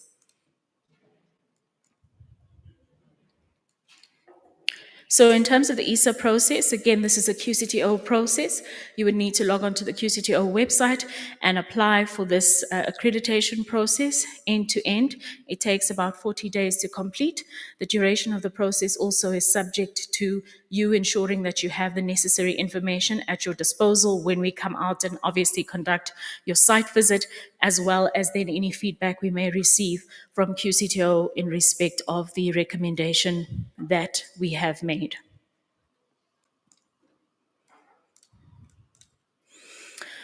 Last but most certainly not least, noting the changes that are happening within the landscape, noting the transitional arrangements, noting many of the challenges that we face within ETQA, within the SETA, as well as within our sister core divisions, we have had to have a relook at the policies that we've had in place. This is, of course, to address all of the challenges around how learners are managed in the system, challenges around governance aspects such as facilitators, assessors, moderators meeting prior to the implementation of the program to have a look at whether it is going to meet the minimum requirements, the notional hours, whether it's going to meet specifically the implementation plan as required by the QCTO.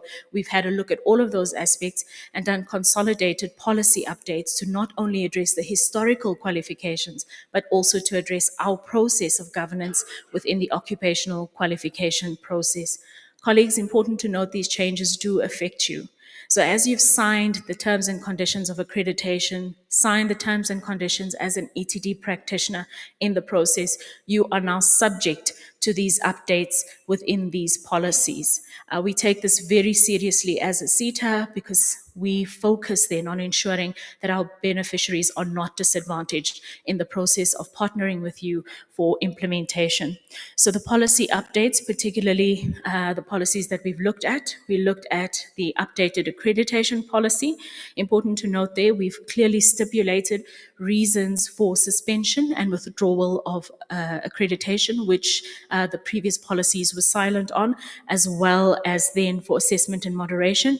We also heard your cry around a policy linked to e-learning. Being in the digital age, we understand that you may implement programs and you may use online platforms to implement these programs. So we've clearly indicated what parameters or what the requirements are for you to consider e-learning. We've clearly articulated, we haven't prescribed which platforms you can use, but we have said this is the evidence we would require when we come out and do your exit verification, just to ensure that learning has successfully happened. So I think we've done really well as an organization to listen to you there around online learning. Verification and certification, and then the workplace approval policy to be able to address the last component of the implementation of occupational programs. All of these policies can be found on our website under Stakeholder Information tab. You can then also pivot to quality assurance and you would find these policies clearly articulated there. Colleagues, I've reached the end of my presentation, but just some clear contact details. Important to note, we have onboarded a new ETQA manager. She's joined us about a month ago. Please reach out to her as well with any queries or assistance you may require. With that, the end of my presentation. Thank you for listening.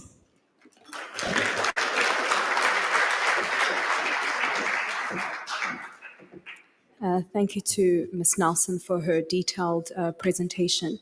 Colleagues, I'm going to open up the floor one very last time for us to put forth our questions and any insights from the three presentations that we have received. Again, there are mics in the room, and then I think just from an inclusive perspective, if we should be having in our midst any stakeholders with the disabilities, if you could please just let your hand up, and then we would bring a mic through to you. Colleagues, the floor is now yours. Thank you. Again, just a reminder, should you have a question, please try not to wait for the current speaker to get off the floor. If you could just find an available microphone and wait your turn, and we shall recognize you. Thanks. Okay, thanks. Karen again from Leading Training. The qualifications that have been realigned, is there learner material also available for that, or we as providers need to develop that learner material or buy it from an accredited provider? My second question is, we heard in the past that the skills programs, the shortened programs that are made up of the full qualifications were not accredited. Has that changed? Are they accredited? So if somebody does a skills program, part of a qualification, and it's 8 to 50 credits or whatever it is, will they be accredited for that? Then my third question is the credit value the same as what was on the NQF before? So before, for example, 8 credits was 80 notional hours, and about a third or 30% of that was supposed to be in-person training. Does that ratio still hold? And then what is the breakdown of that 80 hours in terms of workplace learning and what is the other thing? And mentoring and that kind of thing, and simulation and practice, if we can have that breakdown. And lastly, if there is a qualification that's been developed, and we as a skills provider want to just train one unit of it, and in a sense develop that into its own little small skills program, how do we go about that? Thank you. Thank you. You may go ahead. Good day. My name is Fuzile from Level Up Training Institute. I think mine is just about the timelines, maybe if we can get an indication from MICT based on their discussions with their partner QCTO in terms of the transition or the timelines, the qualifications would reflect on QCTO, because I think you've mentioned the skills programs approved and moved to QCTO, but if you just glance at the QCTO, you can't find them. And it happens with some other qualifications where we don't actually find them under the QCTO. So I'm just checking from your discussions to know the timeline. Thank you. Thank you, sir. You may go ahead, ma'am. It's Yolandi speaking from representing Ericsson. First of all, just wanted to say thank you very much for a very good and informative presentation this whole morning. My university professor used to say, if people start looking at their watches, you know your time is basically up. But when they start ticking to see if it's still working, then you know you've gone over your time. So thank you for keeping to the time. I've got a question around integrating what you are busy with at the MICT SETA with what's happening at the BBB ICT Council. Because I think that's extremely important in terms of the developments that's happening here and the speed at which it's happening here, that the ICT Council keeps pace with what you are doing. And are you having conversations with them, and how's that skills matrix, for example, going to be integrated with what's happening with the QCTO, how are we defining skills programs, part qualifications, specifically on the skills matrix? Because whether we want to know it or not, a lot of the production line learners that you are seeing is actually being done because of what's happening at the ICT Council. And I think if we align better, we can probably have more productive output in terms of our qualifications. And maybe just one small little comment is in terms of the council again and what the MICT SETA is doing. It's a simple thing, but just aligning definitions. For example, I cannot tell you after so many years how many companies you will encounter, and they've done brilliant work in terms of graduate programs, which you refer to as workplace experience or internships. Now, if you go to the BE skills matrix, they refer to internships as those learners or graduates that still need to do practical experience in order to qualify. So people literally sometimes spend thousands or millions on graduate programs over a couple of years just to come to their BE verification to realize, oh my goodness, We thought we were doing category B internships for which we were going to get headcount, stipend recognition, etc. But we were doing what the SETA was referring to as an internship in terms of workplace experience. And therefore, you don't get a lot of recognition on the skills matrix. So maybe just to, if you could align, and if that's possible, just to look at the alignment of definitions, because I think that would actually take out a lot of confusion in the market, because people invest, but then they invest in the wrong thing in terms of what they require for their BE recognition. Thank you.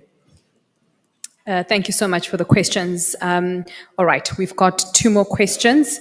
And then I think what I'll do is I'll give an opportunity for us to respond to the first 3 questions. And then on the second aspect, we'll respond to the next 3 questions. But you may go ahead.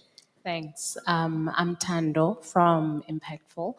I'd like to find out, with the last registration date being the 30th, can we register learners with a deferred start date? Obviously looking at the EM date being 2027. Deferred date meaning have a start date of December, but then they are registered before the 30th of June. Thanks. Thank you. Good afternoon. My name is Mulatelo Bosman. I'm from a company called Bolovatala Media Group. We are based in Tzaneen in Limpopo Province. I have 2 questions, but before I raise my 2 questions, I wanted to say something. It's a comment with regard to the presentation by Mr. Ernest Nemgabini in terms of the number of applications versus employers that have been recommended for shortlisting. This is just inside info from the stakeholders' point of view, to say in the application stage, we normally would, I speak for myself, we normally would apply for all programs because we don't know which one we're going to be recommended for. So the high number of applications from the employer side is basically to just increase the chances of being shortlisted. I thought I should give you that inside info. Moving on. Well taken. Moving on to my first question. I would have loved to receive a presentation from special projects because the MICT has a special project department. And in terms of what the department offers, it's still a little bit, not so clear from the stakeholder point of view, because not all training needs that we have as stakeholders fit into this one-size-fits-all type of course. So we would have loved to hear more about what the department does and how you do accept proposals in that regard. And my last question is basically at the core of this transition. I have a long list of questions, but I'll sum it up by saying or asking if MICT and QCTO doing enough to capacitate SDPs and employers in this transition period.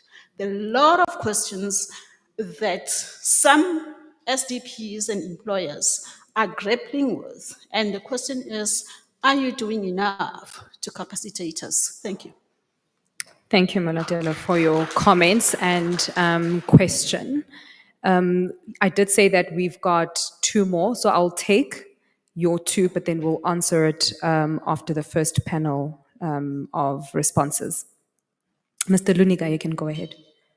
Thank you. I think firstly, let's thank SETA for opening our eyes and make us begin to think deeper. It's Mike Luniga from AMG Training Academy.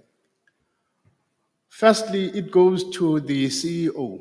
CEO mentioned that there is a training provider in Northwest who bought the tools of the trade. That got me thinking whether can SETA assist in buying those tools of trade? Because we might be having some number of applications.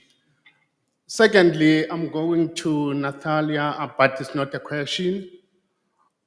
I observed on your slide that the minister put up a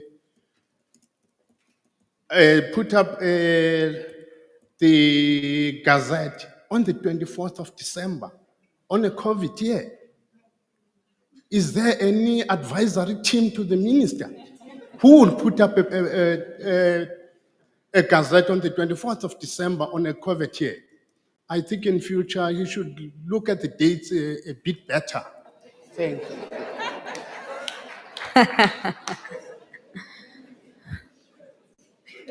We'll take one last question. My name is Tumani from Aurora IT. I would really like to say to Mr. Ernest, thank you very much for pointing that out, that we have our learners doing tea in these companies and making coffee. And I would like to actually assist where we can actually emphasize on the workplace experience, where we actually, if you looked at our national qualification, a technical support in QF level 4. Now, for these guys, when they're done, really, for them to be employable, they will need that international certification, right? Which is a challenge with just the national qualification. But if you look on the other side, then you will realize that we're running a short program on vendor-specific qualifications or certification. How do we then match your national qualification with your international certification, right? And thereafter, instead of having this on the stakeholders, can we then have the skills centers that will be assigned specifically to run these simulations and to run proper workplace experience, and invite companies such as, if we're doing technical support, let's bring all these companies such as your Konica Minolta, let's Nashua, they come and help with the technical side of things. If we're doing software development, let's get the Microsoft guys come in and assist. They're in our centers that we have created ourselves, as opposed to just taking them to some companies, because companies are limited to what they can even offer. In fact, some are even scared to have these guys touch their computers and laptops because they don't feel like they're ready enough. Can we work on that and see how we can best assist that initiative? Thank you very much. Thank you, so for those insights. To our panel, I'm going to give over to you. As I said, we've had two lots of questions. I'd like us to first tackle the first lot on learning materials, on the part qualifications, the credits, some of the comments that also came regarding the alignment of BBBE, ICT Council, and then we will come back to the second session.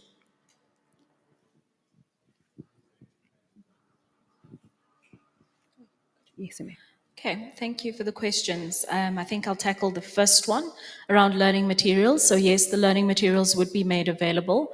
We're not just looking at learning materials for 4IR qualifications, but for realigned qualifications as well. We are taking it a step further in a bid to ensure the standard quality and the standardization of even the pre-2009 qualifications. We are developing learning materials for the pre-2009 qualifications, and those would be issued to you to utilize as part of the phase-out period. The importance of that is with the pre-2009 qualifications, there is a requirement for a final integrated summative assessment, and this has been noted by the QCTO. So to ensure that that standard is upheld and that your learners are ready for the FISA at the end of the process, we have to then look at the learning materials to realign them according to then the outputs and those requirements. In terms of the question around skills programs and structured skills programs, so yes, they are structured skills programs. They are registered with QCTO, so they do not get registered on the NQF per se, they get registered with the QCTO. How those are developed is basically we are engaged by industry and they indicate a need for the development of a skills program. So the need must address whether it is the ERRP, whether it is the National Development Plan, whether it is our SSP, or any need that may be highlighted by our sectors and subsectors. That is what we focus on in the development then of these skills programs. The additional question to that was, can we look at part qualifications, full qualifications, and then structure the outcomes of those to form skills programs? Unfortunately, QCTO does not provision for that.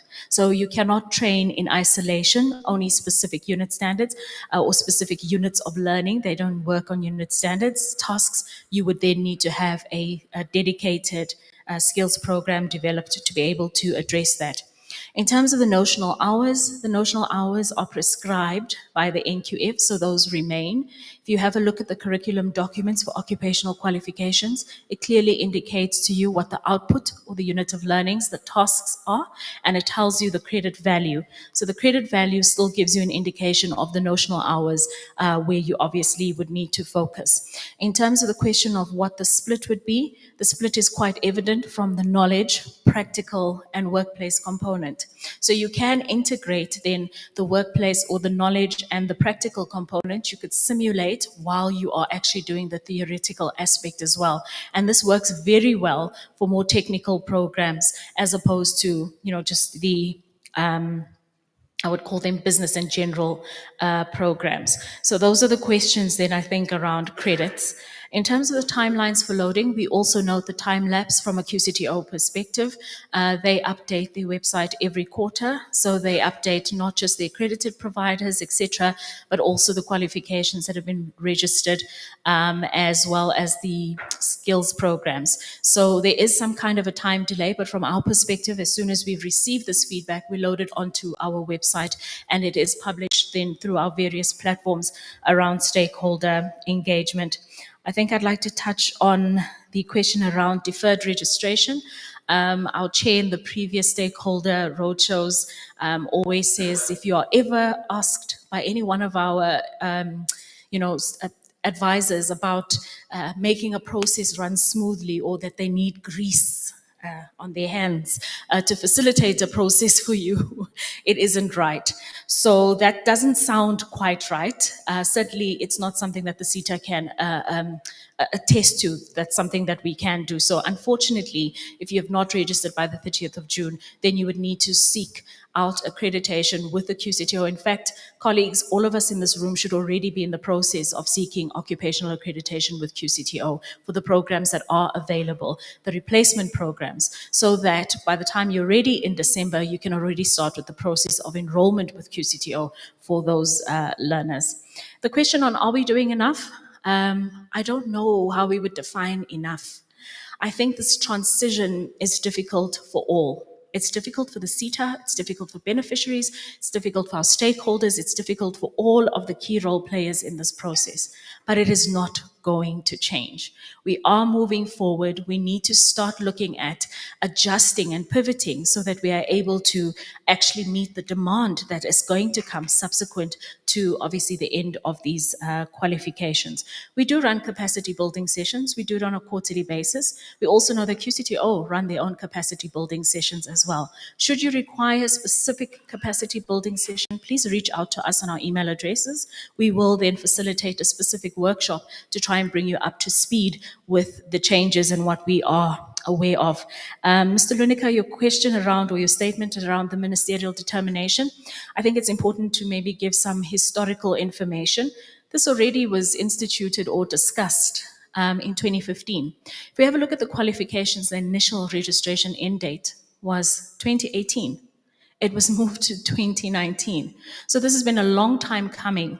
And at this point, we now need to pivot and transition, because if we don't, we're going to be training students on obsolete qualifications and expecting that industry actually absorbs them. We need to move with the times, colleagues. Then just maybe last question from my side around, I know it was directed to Ernest, but just on the national qualification and vendor certification. The SETA does recognize vendor certification. We have MOUs with CompTIA and other institutions, Microsoft, where basically the standards or the units of learning are recognized and aligned to our qualifications. So students who actually come off these qualifications or off this vendor certification can then be issued with statements of results for completion of NQF aligned unit standards. I think that's it from me, Thank you, Ms. MCT. Nelson, for your very in-depth responses. Gugu, would you also just like to have an input there? Yes, I'm responding on the ICT Council question. Thank you. We were not aware of the differences there. Ma'am, we will reach out to the ICT Council just to look at the different definitions there to align with them, because we are responsible for the skills development. So once we have done that exercise, we will then publish it on our website so that everybody can see and have access of the differences. Thanks. Thanks. And then Ernest, maybe we could just respond to the special projects question specifically to that. And probably, yeah, I think that would probably be the only one, because the application one was just versus employers was just a comment from Muladelo. Thanks. Okay. Yeah. Is it working? Yeah, even your mic is working, so you it's can working, use that yeah. one. Yes. I need to be RPL.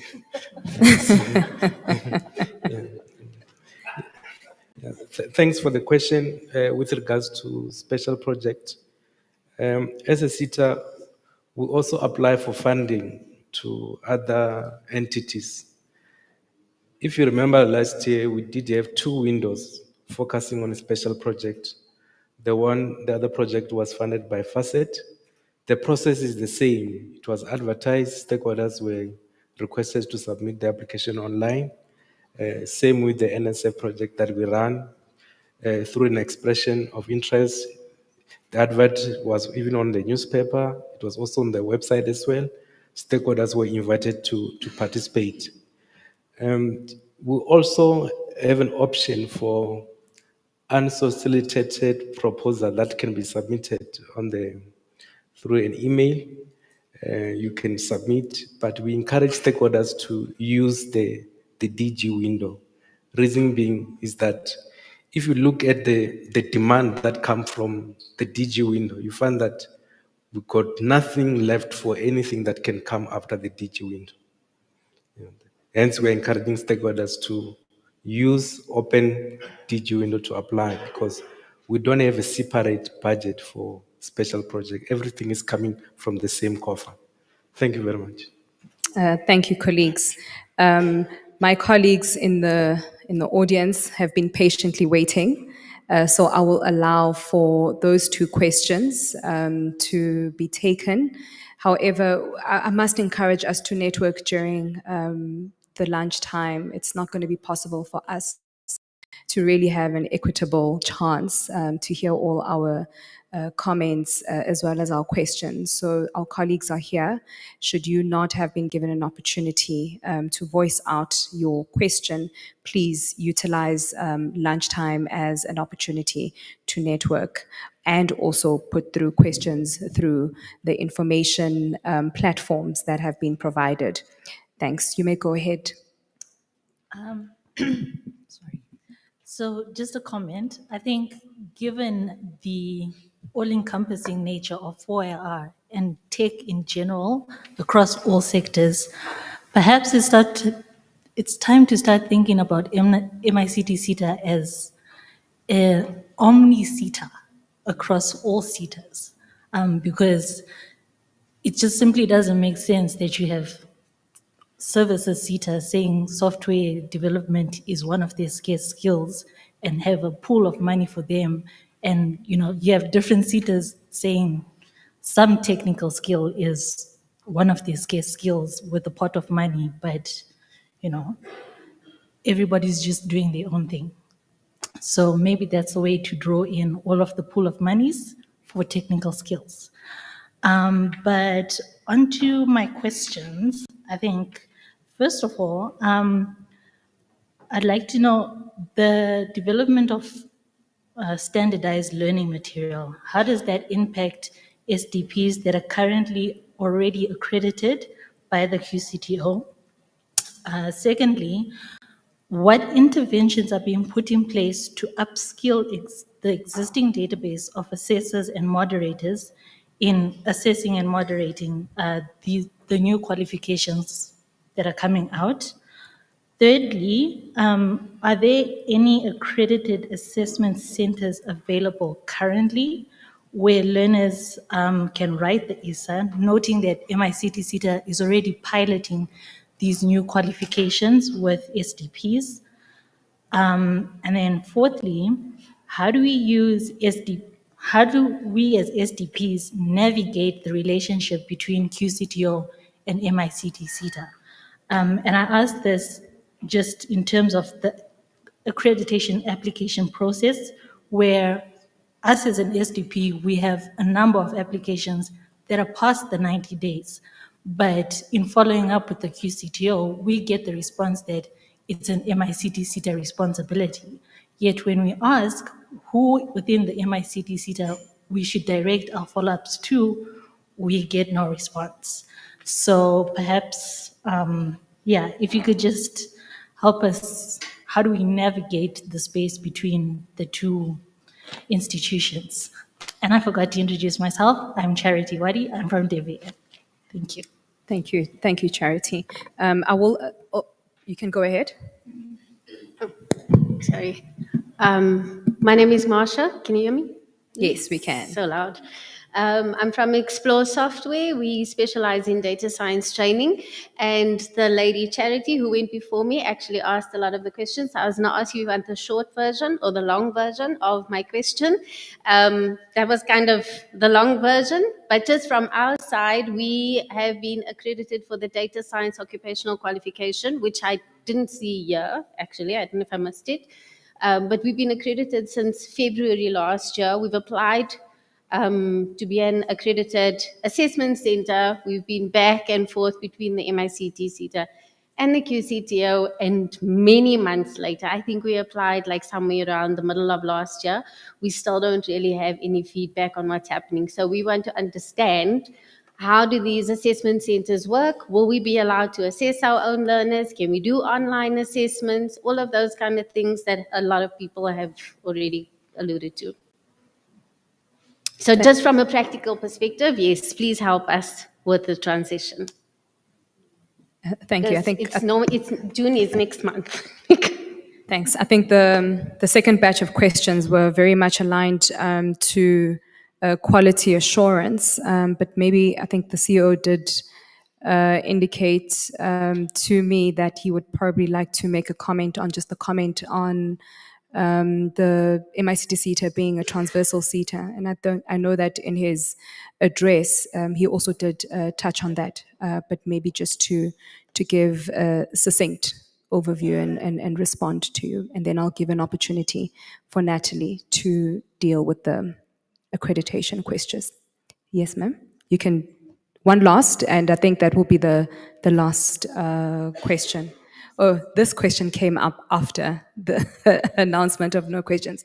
But please, you will follow the lady. Please remember, keep it very succinct. This is your 2-minute elevator pitch. Thanks. Okay, just briefly, there's been a lot of talk among skills development providers of the exorbitant costs some FISA exams are being set at. Is there any way that MICT can try and cap that cost? Because a lot of people are saying it's just unaffordable to pay 5,000 for a final summative exam. So is there anything that you guys can do to sort of standardize that cost across the industry? Over to you, ma'am. Okay, mine is just a comment or compliment, if I may put it that way. My name is Palesa Anthony, and I'm from MLab. I've got a software development background. I just want to appreciate our partnership or collaboration with MICT SETA. I'll speak about also reaching out for IR upskilling programs in rural areas. I'll speak about success stories that we're running as MLab. We are running an IoT program in remote areas in Upington as well as the Northern Cape.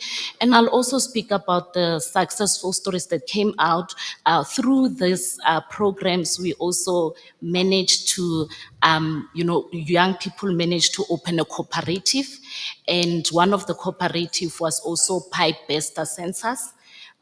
Currently, they are working with the Salt Lake municipality in Kimberley to try and see how they can collaborate with the skills that were provided by MICT SETA. So I just also want to compliment them also on hand-holding service providers, making sure that, you know, there is smooth and quality programs within. Thank you. Thank you, ma'am.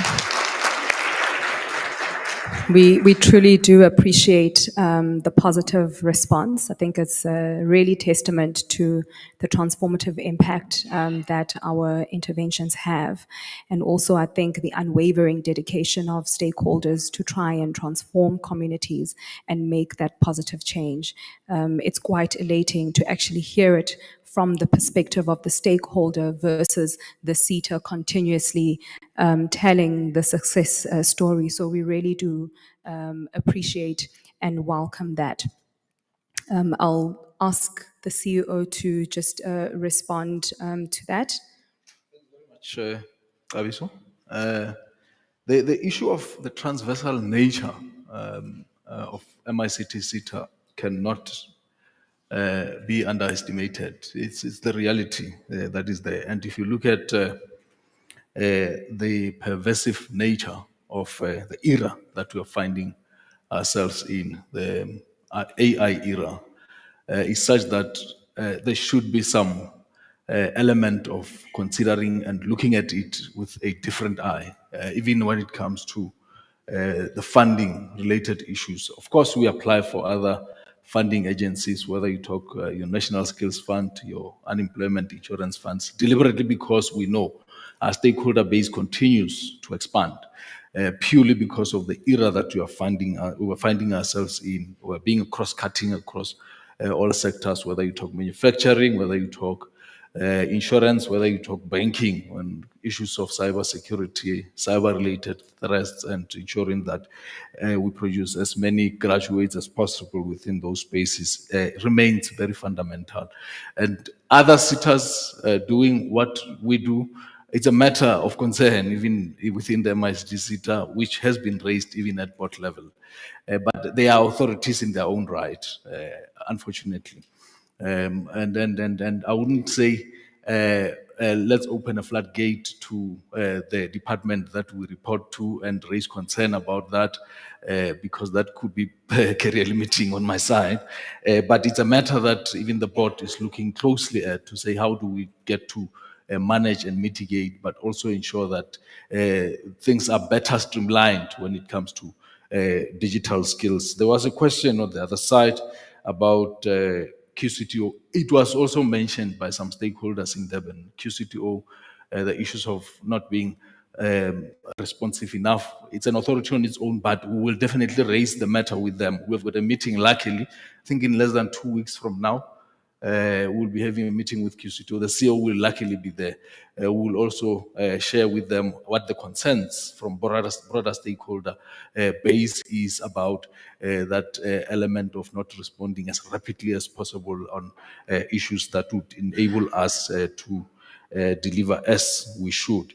Tools of trade, limited budget. Rest assured, my brother was displayed by Ernest when he presented. It was clearly displayed to think we can also accommodate tools of trade. It's an impossible dream with the limited budget that is there. If we tend to think we can accommodate tools of trade, I can tell you there would be no money for skills development, which is the core business of the entity, including issues of innovation. The limited consideration that will be there, that has been captured in our policy, is just to accommodate our 4IR researchers, these thought leaders within various universities, to accommodate them when they engage in these innovative digital solutions, to accommodate them when they need some little bit of specific tools to enable them to better develop the much needed solutions that we need, not only within the SETA landscape, within the TVET, within some of the universities, including government as a whole. That's where we will make some reconsideration, but at a very limited scale. Let me pause there and think I've addressed most of the issues. Thank you. Thank you very much. Thank you, CEO. I think all the issues have been addressed apart from, I think the question on interventions that have been put in place in order to upskill moderators and assessors. And then I think there was also a comment on the accredited assessment centers and the issue of the costs. Thanks, Natalie. Thank you. So the question from Charity around development of standardized learning materials, those will be phased out. Your developed learning materials that you've purchased, you would be required to make use of the MICT SETA's learning materials. This is again to standardize the quality of what has been developed, quality of implementation across the board. Upskilling assessors and moderators, also part of the process when we onboarded service providers to develop the learning materials in conjunction with subject matter experts. One of the outputs was certainly that as soon as the learning materials are available, that subject matter experts would be trained, and also skills development providers would be trained on how to utilize and implement the programs. Accredited assessment centers in the past financial year ending 31st of March 2024, we have accredited about 19 assessment centers. Those will be available on our website. If you pivot to quality assurance, you'd find where they are located. In terms of the ESA centers, we've had several capacity building sessions in the last financial year on how it works, what the expectations are. I'm going to take that as a point of request for additional sessions, which we certainly will start hosting in June. I don't think we have the time, program director, to get into the nitty-gritties around what can be expected from an assessment center perspective, but we certainly will put together those capacity building sessions. Please do join us. We would obviously put it onto the various social media platforms as well as our website. In terms of the costs for the FISA, the cost for the FISA Final Integrated Summative Assessment is no cost. It should be included for pre-2009 qualifications. Because remember, you would then have the POEs that the learners would do, then you'd have the final integrated summative assessment, which would be administered by you as the SDP. So that cost is an inherent cost as part of learning and development. The cost that you could consider then is for the ESA centers, and what we have done is through the ETQA Managers Forum, where all ETQA managers from the various SETA sit and have a discussion. We have raised this to look at a standardized cost across the board. It's also important to note that while we can propose this, we have various structures, individual structures that we report to within the 21 SETAs. So there is a process that needs to be followed where an agreement can be made then at the higher levels around that set cost. Other SETAs do have a look at then carrying those costs. This is something that we necessarily haven't looked into in this financial year, but we certainly will look into it in the future. I think, Program Director, those are all the questions. Thanks. Thank you. Colleagues, ladies and gentlemen, thank you so much for a robust and vigorous engagement session. I think it's safe to say that Johannesburg, as the young ones would say, has stood on business.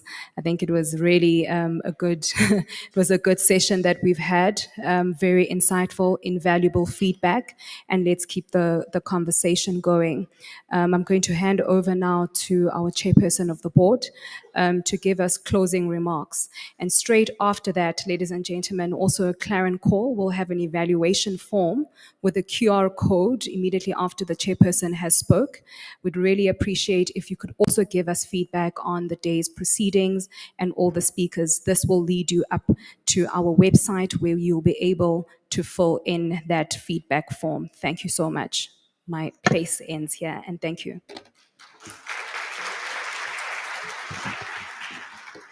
Right. Thanks, Ms. Machigiza. So, it's lunchtime.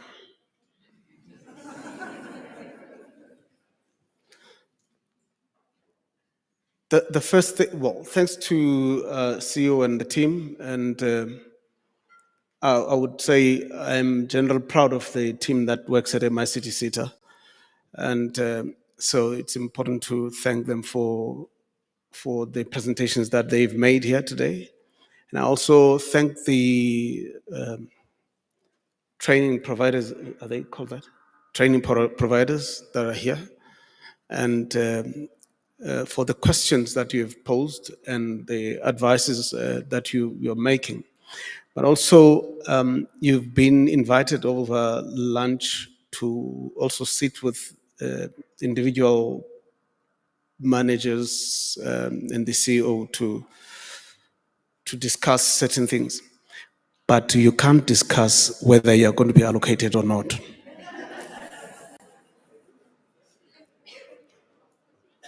That follows a different process. So don't raise that question. Let me formally say what Ms. Machiza said, which I would have said. So we asked the CEO that the DG grant period should be opened in June. So I confirm what she says, right? I also agree with Ernest. Take time, read what it says, and respond accordingly. One of the reasons why we opened this early as opposed to September as we did last year is that the response that we get is far exceeding the capabilities and capacity that we have internally. I think we received last term about 3,000 or close to 3,000 responses. And we have to sift through them all, each one of them, because we must have a product of allocating X and not Y that is beyond reproach. We should be confident. The Auditor General takes time to audit us on the decisions that we make, and it must pass that scrutiny at any given moment. So it takes time, which is why then I would have to address this with you. There's been generally a delay in issuing SLAs insofar as the period of the DG grant 2024-25. There's been a general delay, and that delay is caused by the process that we have undertaken in view of the responses that we have received. So it's not that there is a problem in the system, except that the delay is being thorough to try and do the right thing. So those who have not yet received, I am not saying you will receive it.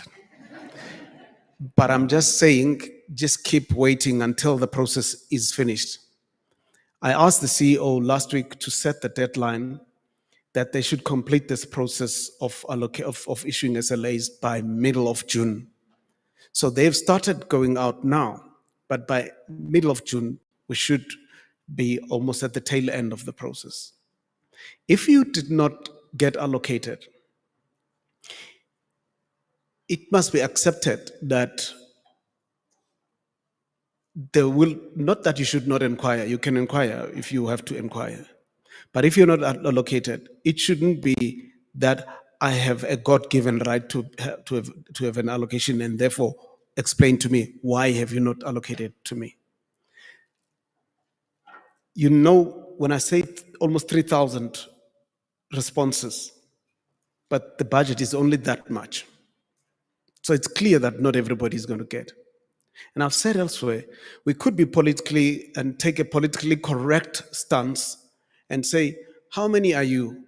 If there's 3,000 of you, and let's divide the number of the target that we have and divide it amongst you, and each one of you get 1, 2, 3, 4, 5 learners. And it's going to backfire. It won't work. So clearly, there's some that are not going to get anything. We have to get through this rigorous process that we must be happy with, that whatever decision we have made, it's defensible, right? So we'll appeal to you. CEO normally says, you SDPs, diversify your business interests. Don't focus on my livelihood depends on MICT.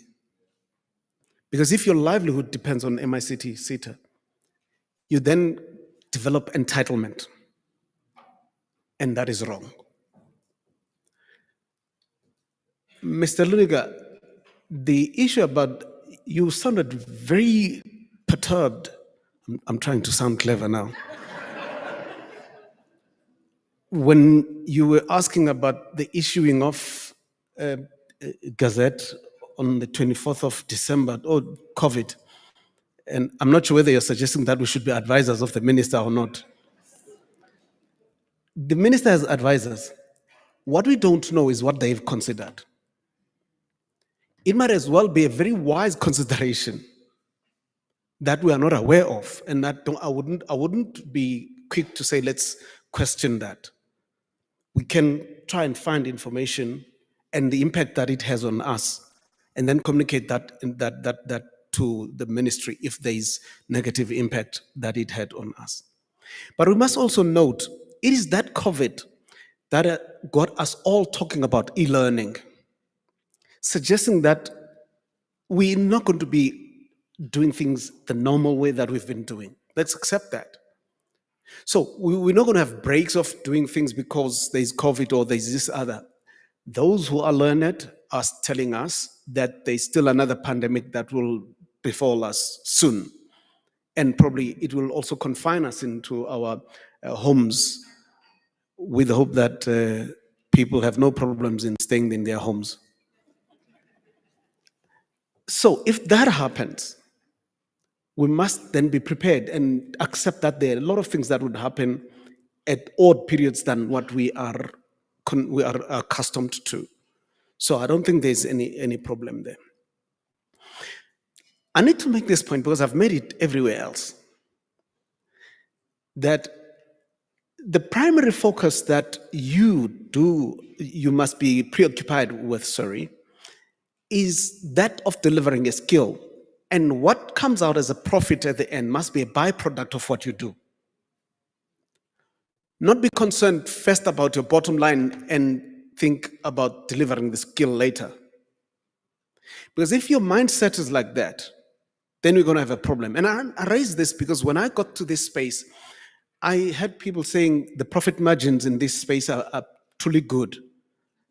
And I didn't hear many people saying the skill that we deliver here is critical for the economy and the society, and it's solving problems that are besetting our society. And I think that's where the preoccupation should be. But as part of doing that, we then can get the profit. But if we start with the profit and end with the primary reason why we're here, we're going to get things wrong. And I urge all of you to kind of think about that. There's a point I make. We are in the process of building a country here. We might seem small here, but we're building a country. Those who come after us must find a country. And that country that they must find is going to be a function of what we do now here, you and us here. So let us have that in mind, that we're building South Africa, even in the minutest corner that we sit in. We're building our country with all the problems that it's facing. So I thought probably it's important to say these things, and thank you, because this is my last stakeholder engagement for my term. And I'll see you now at the AGM towards the end of this year, and that will be my last AGM. And I actually want to thank the sector. As I told you, I'm from the rural areas. I'm a village man, and I don't know all of this language, that high language you're speaking here, that's technical and all of that. It's foreign to me. I'm good when you're talking about cows and plowing and harvesting in the fields in the rural area. That's what I know. But I seem to have been accepted here. I'm not sure whether I'm cheating myself, but I think you guys accepted me for who I am and got to teach me the ropes, and I'm learning and I'm getting there. But I also, there's a point that I forgot to mention, CEO, about collaborations. The state, I'm reminded by that lady, I forgot your name, ma'am. I was with you in DR soon, not recently. Her? Tabisa? No. The lady behind you. Yeah, you. What's the name again? Belinda. I was with you, and you might not recognize me just a few weeks ago in DR. Weren't you there? Or somebody looks like you was there? To me, all white people are the same.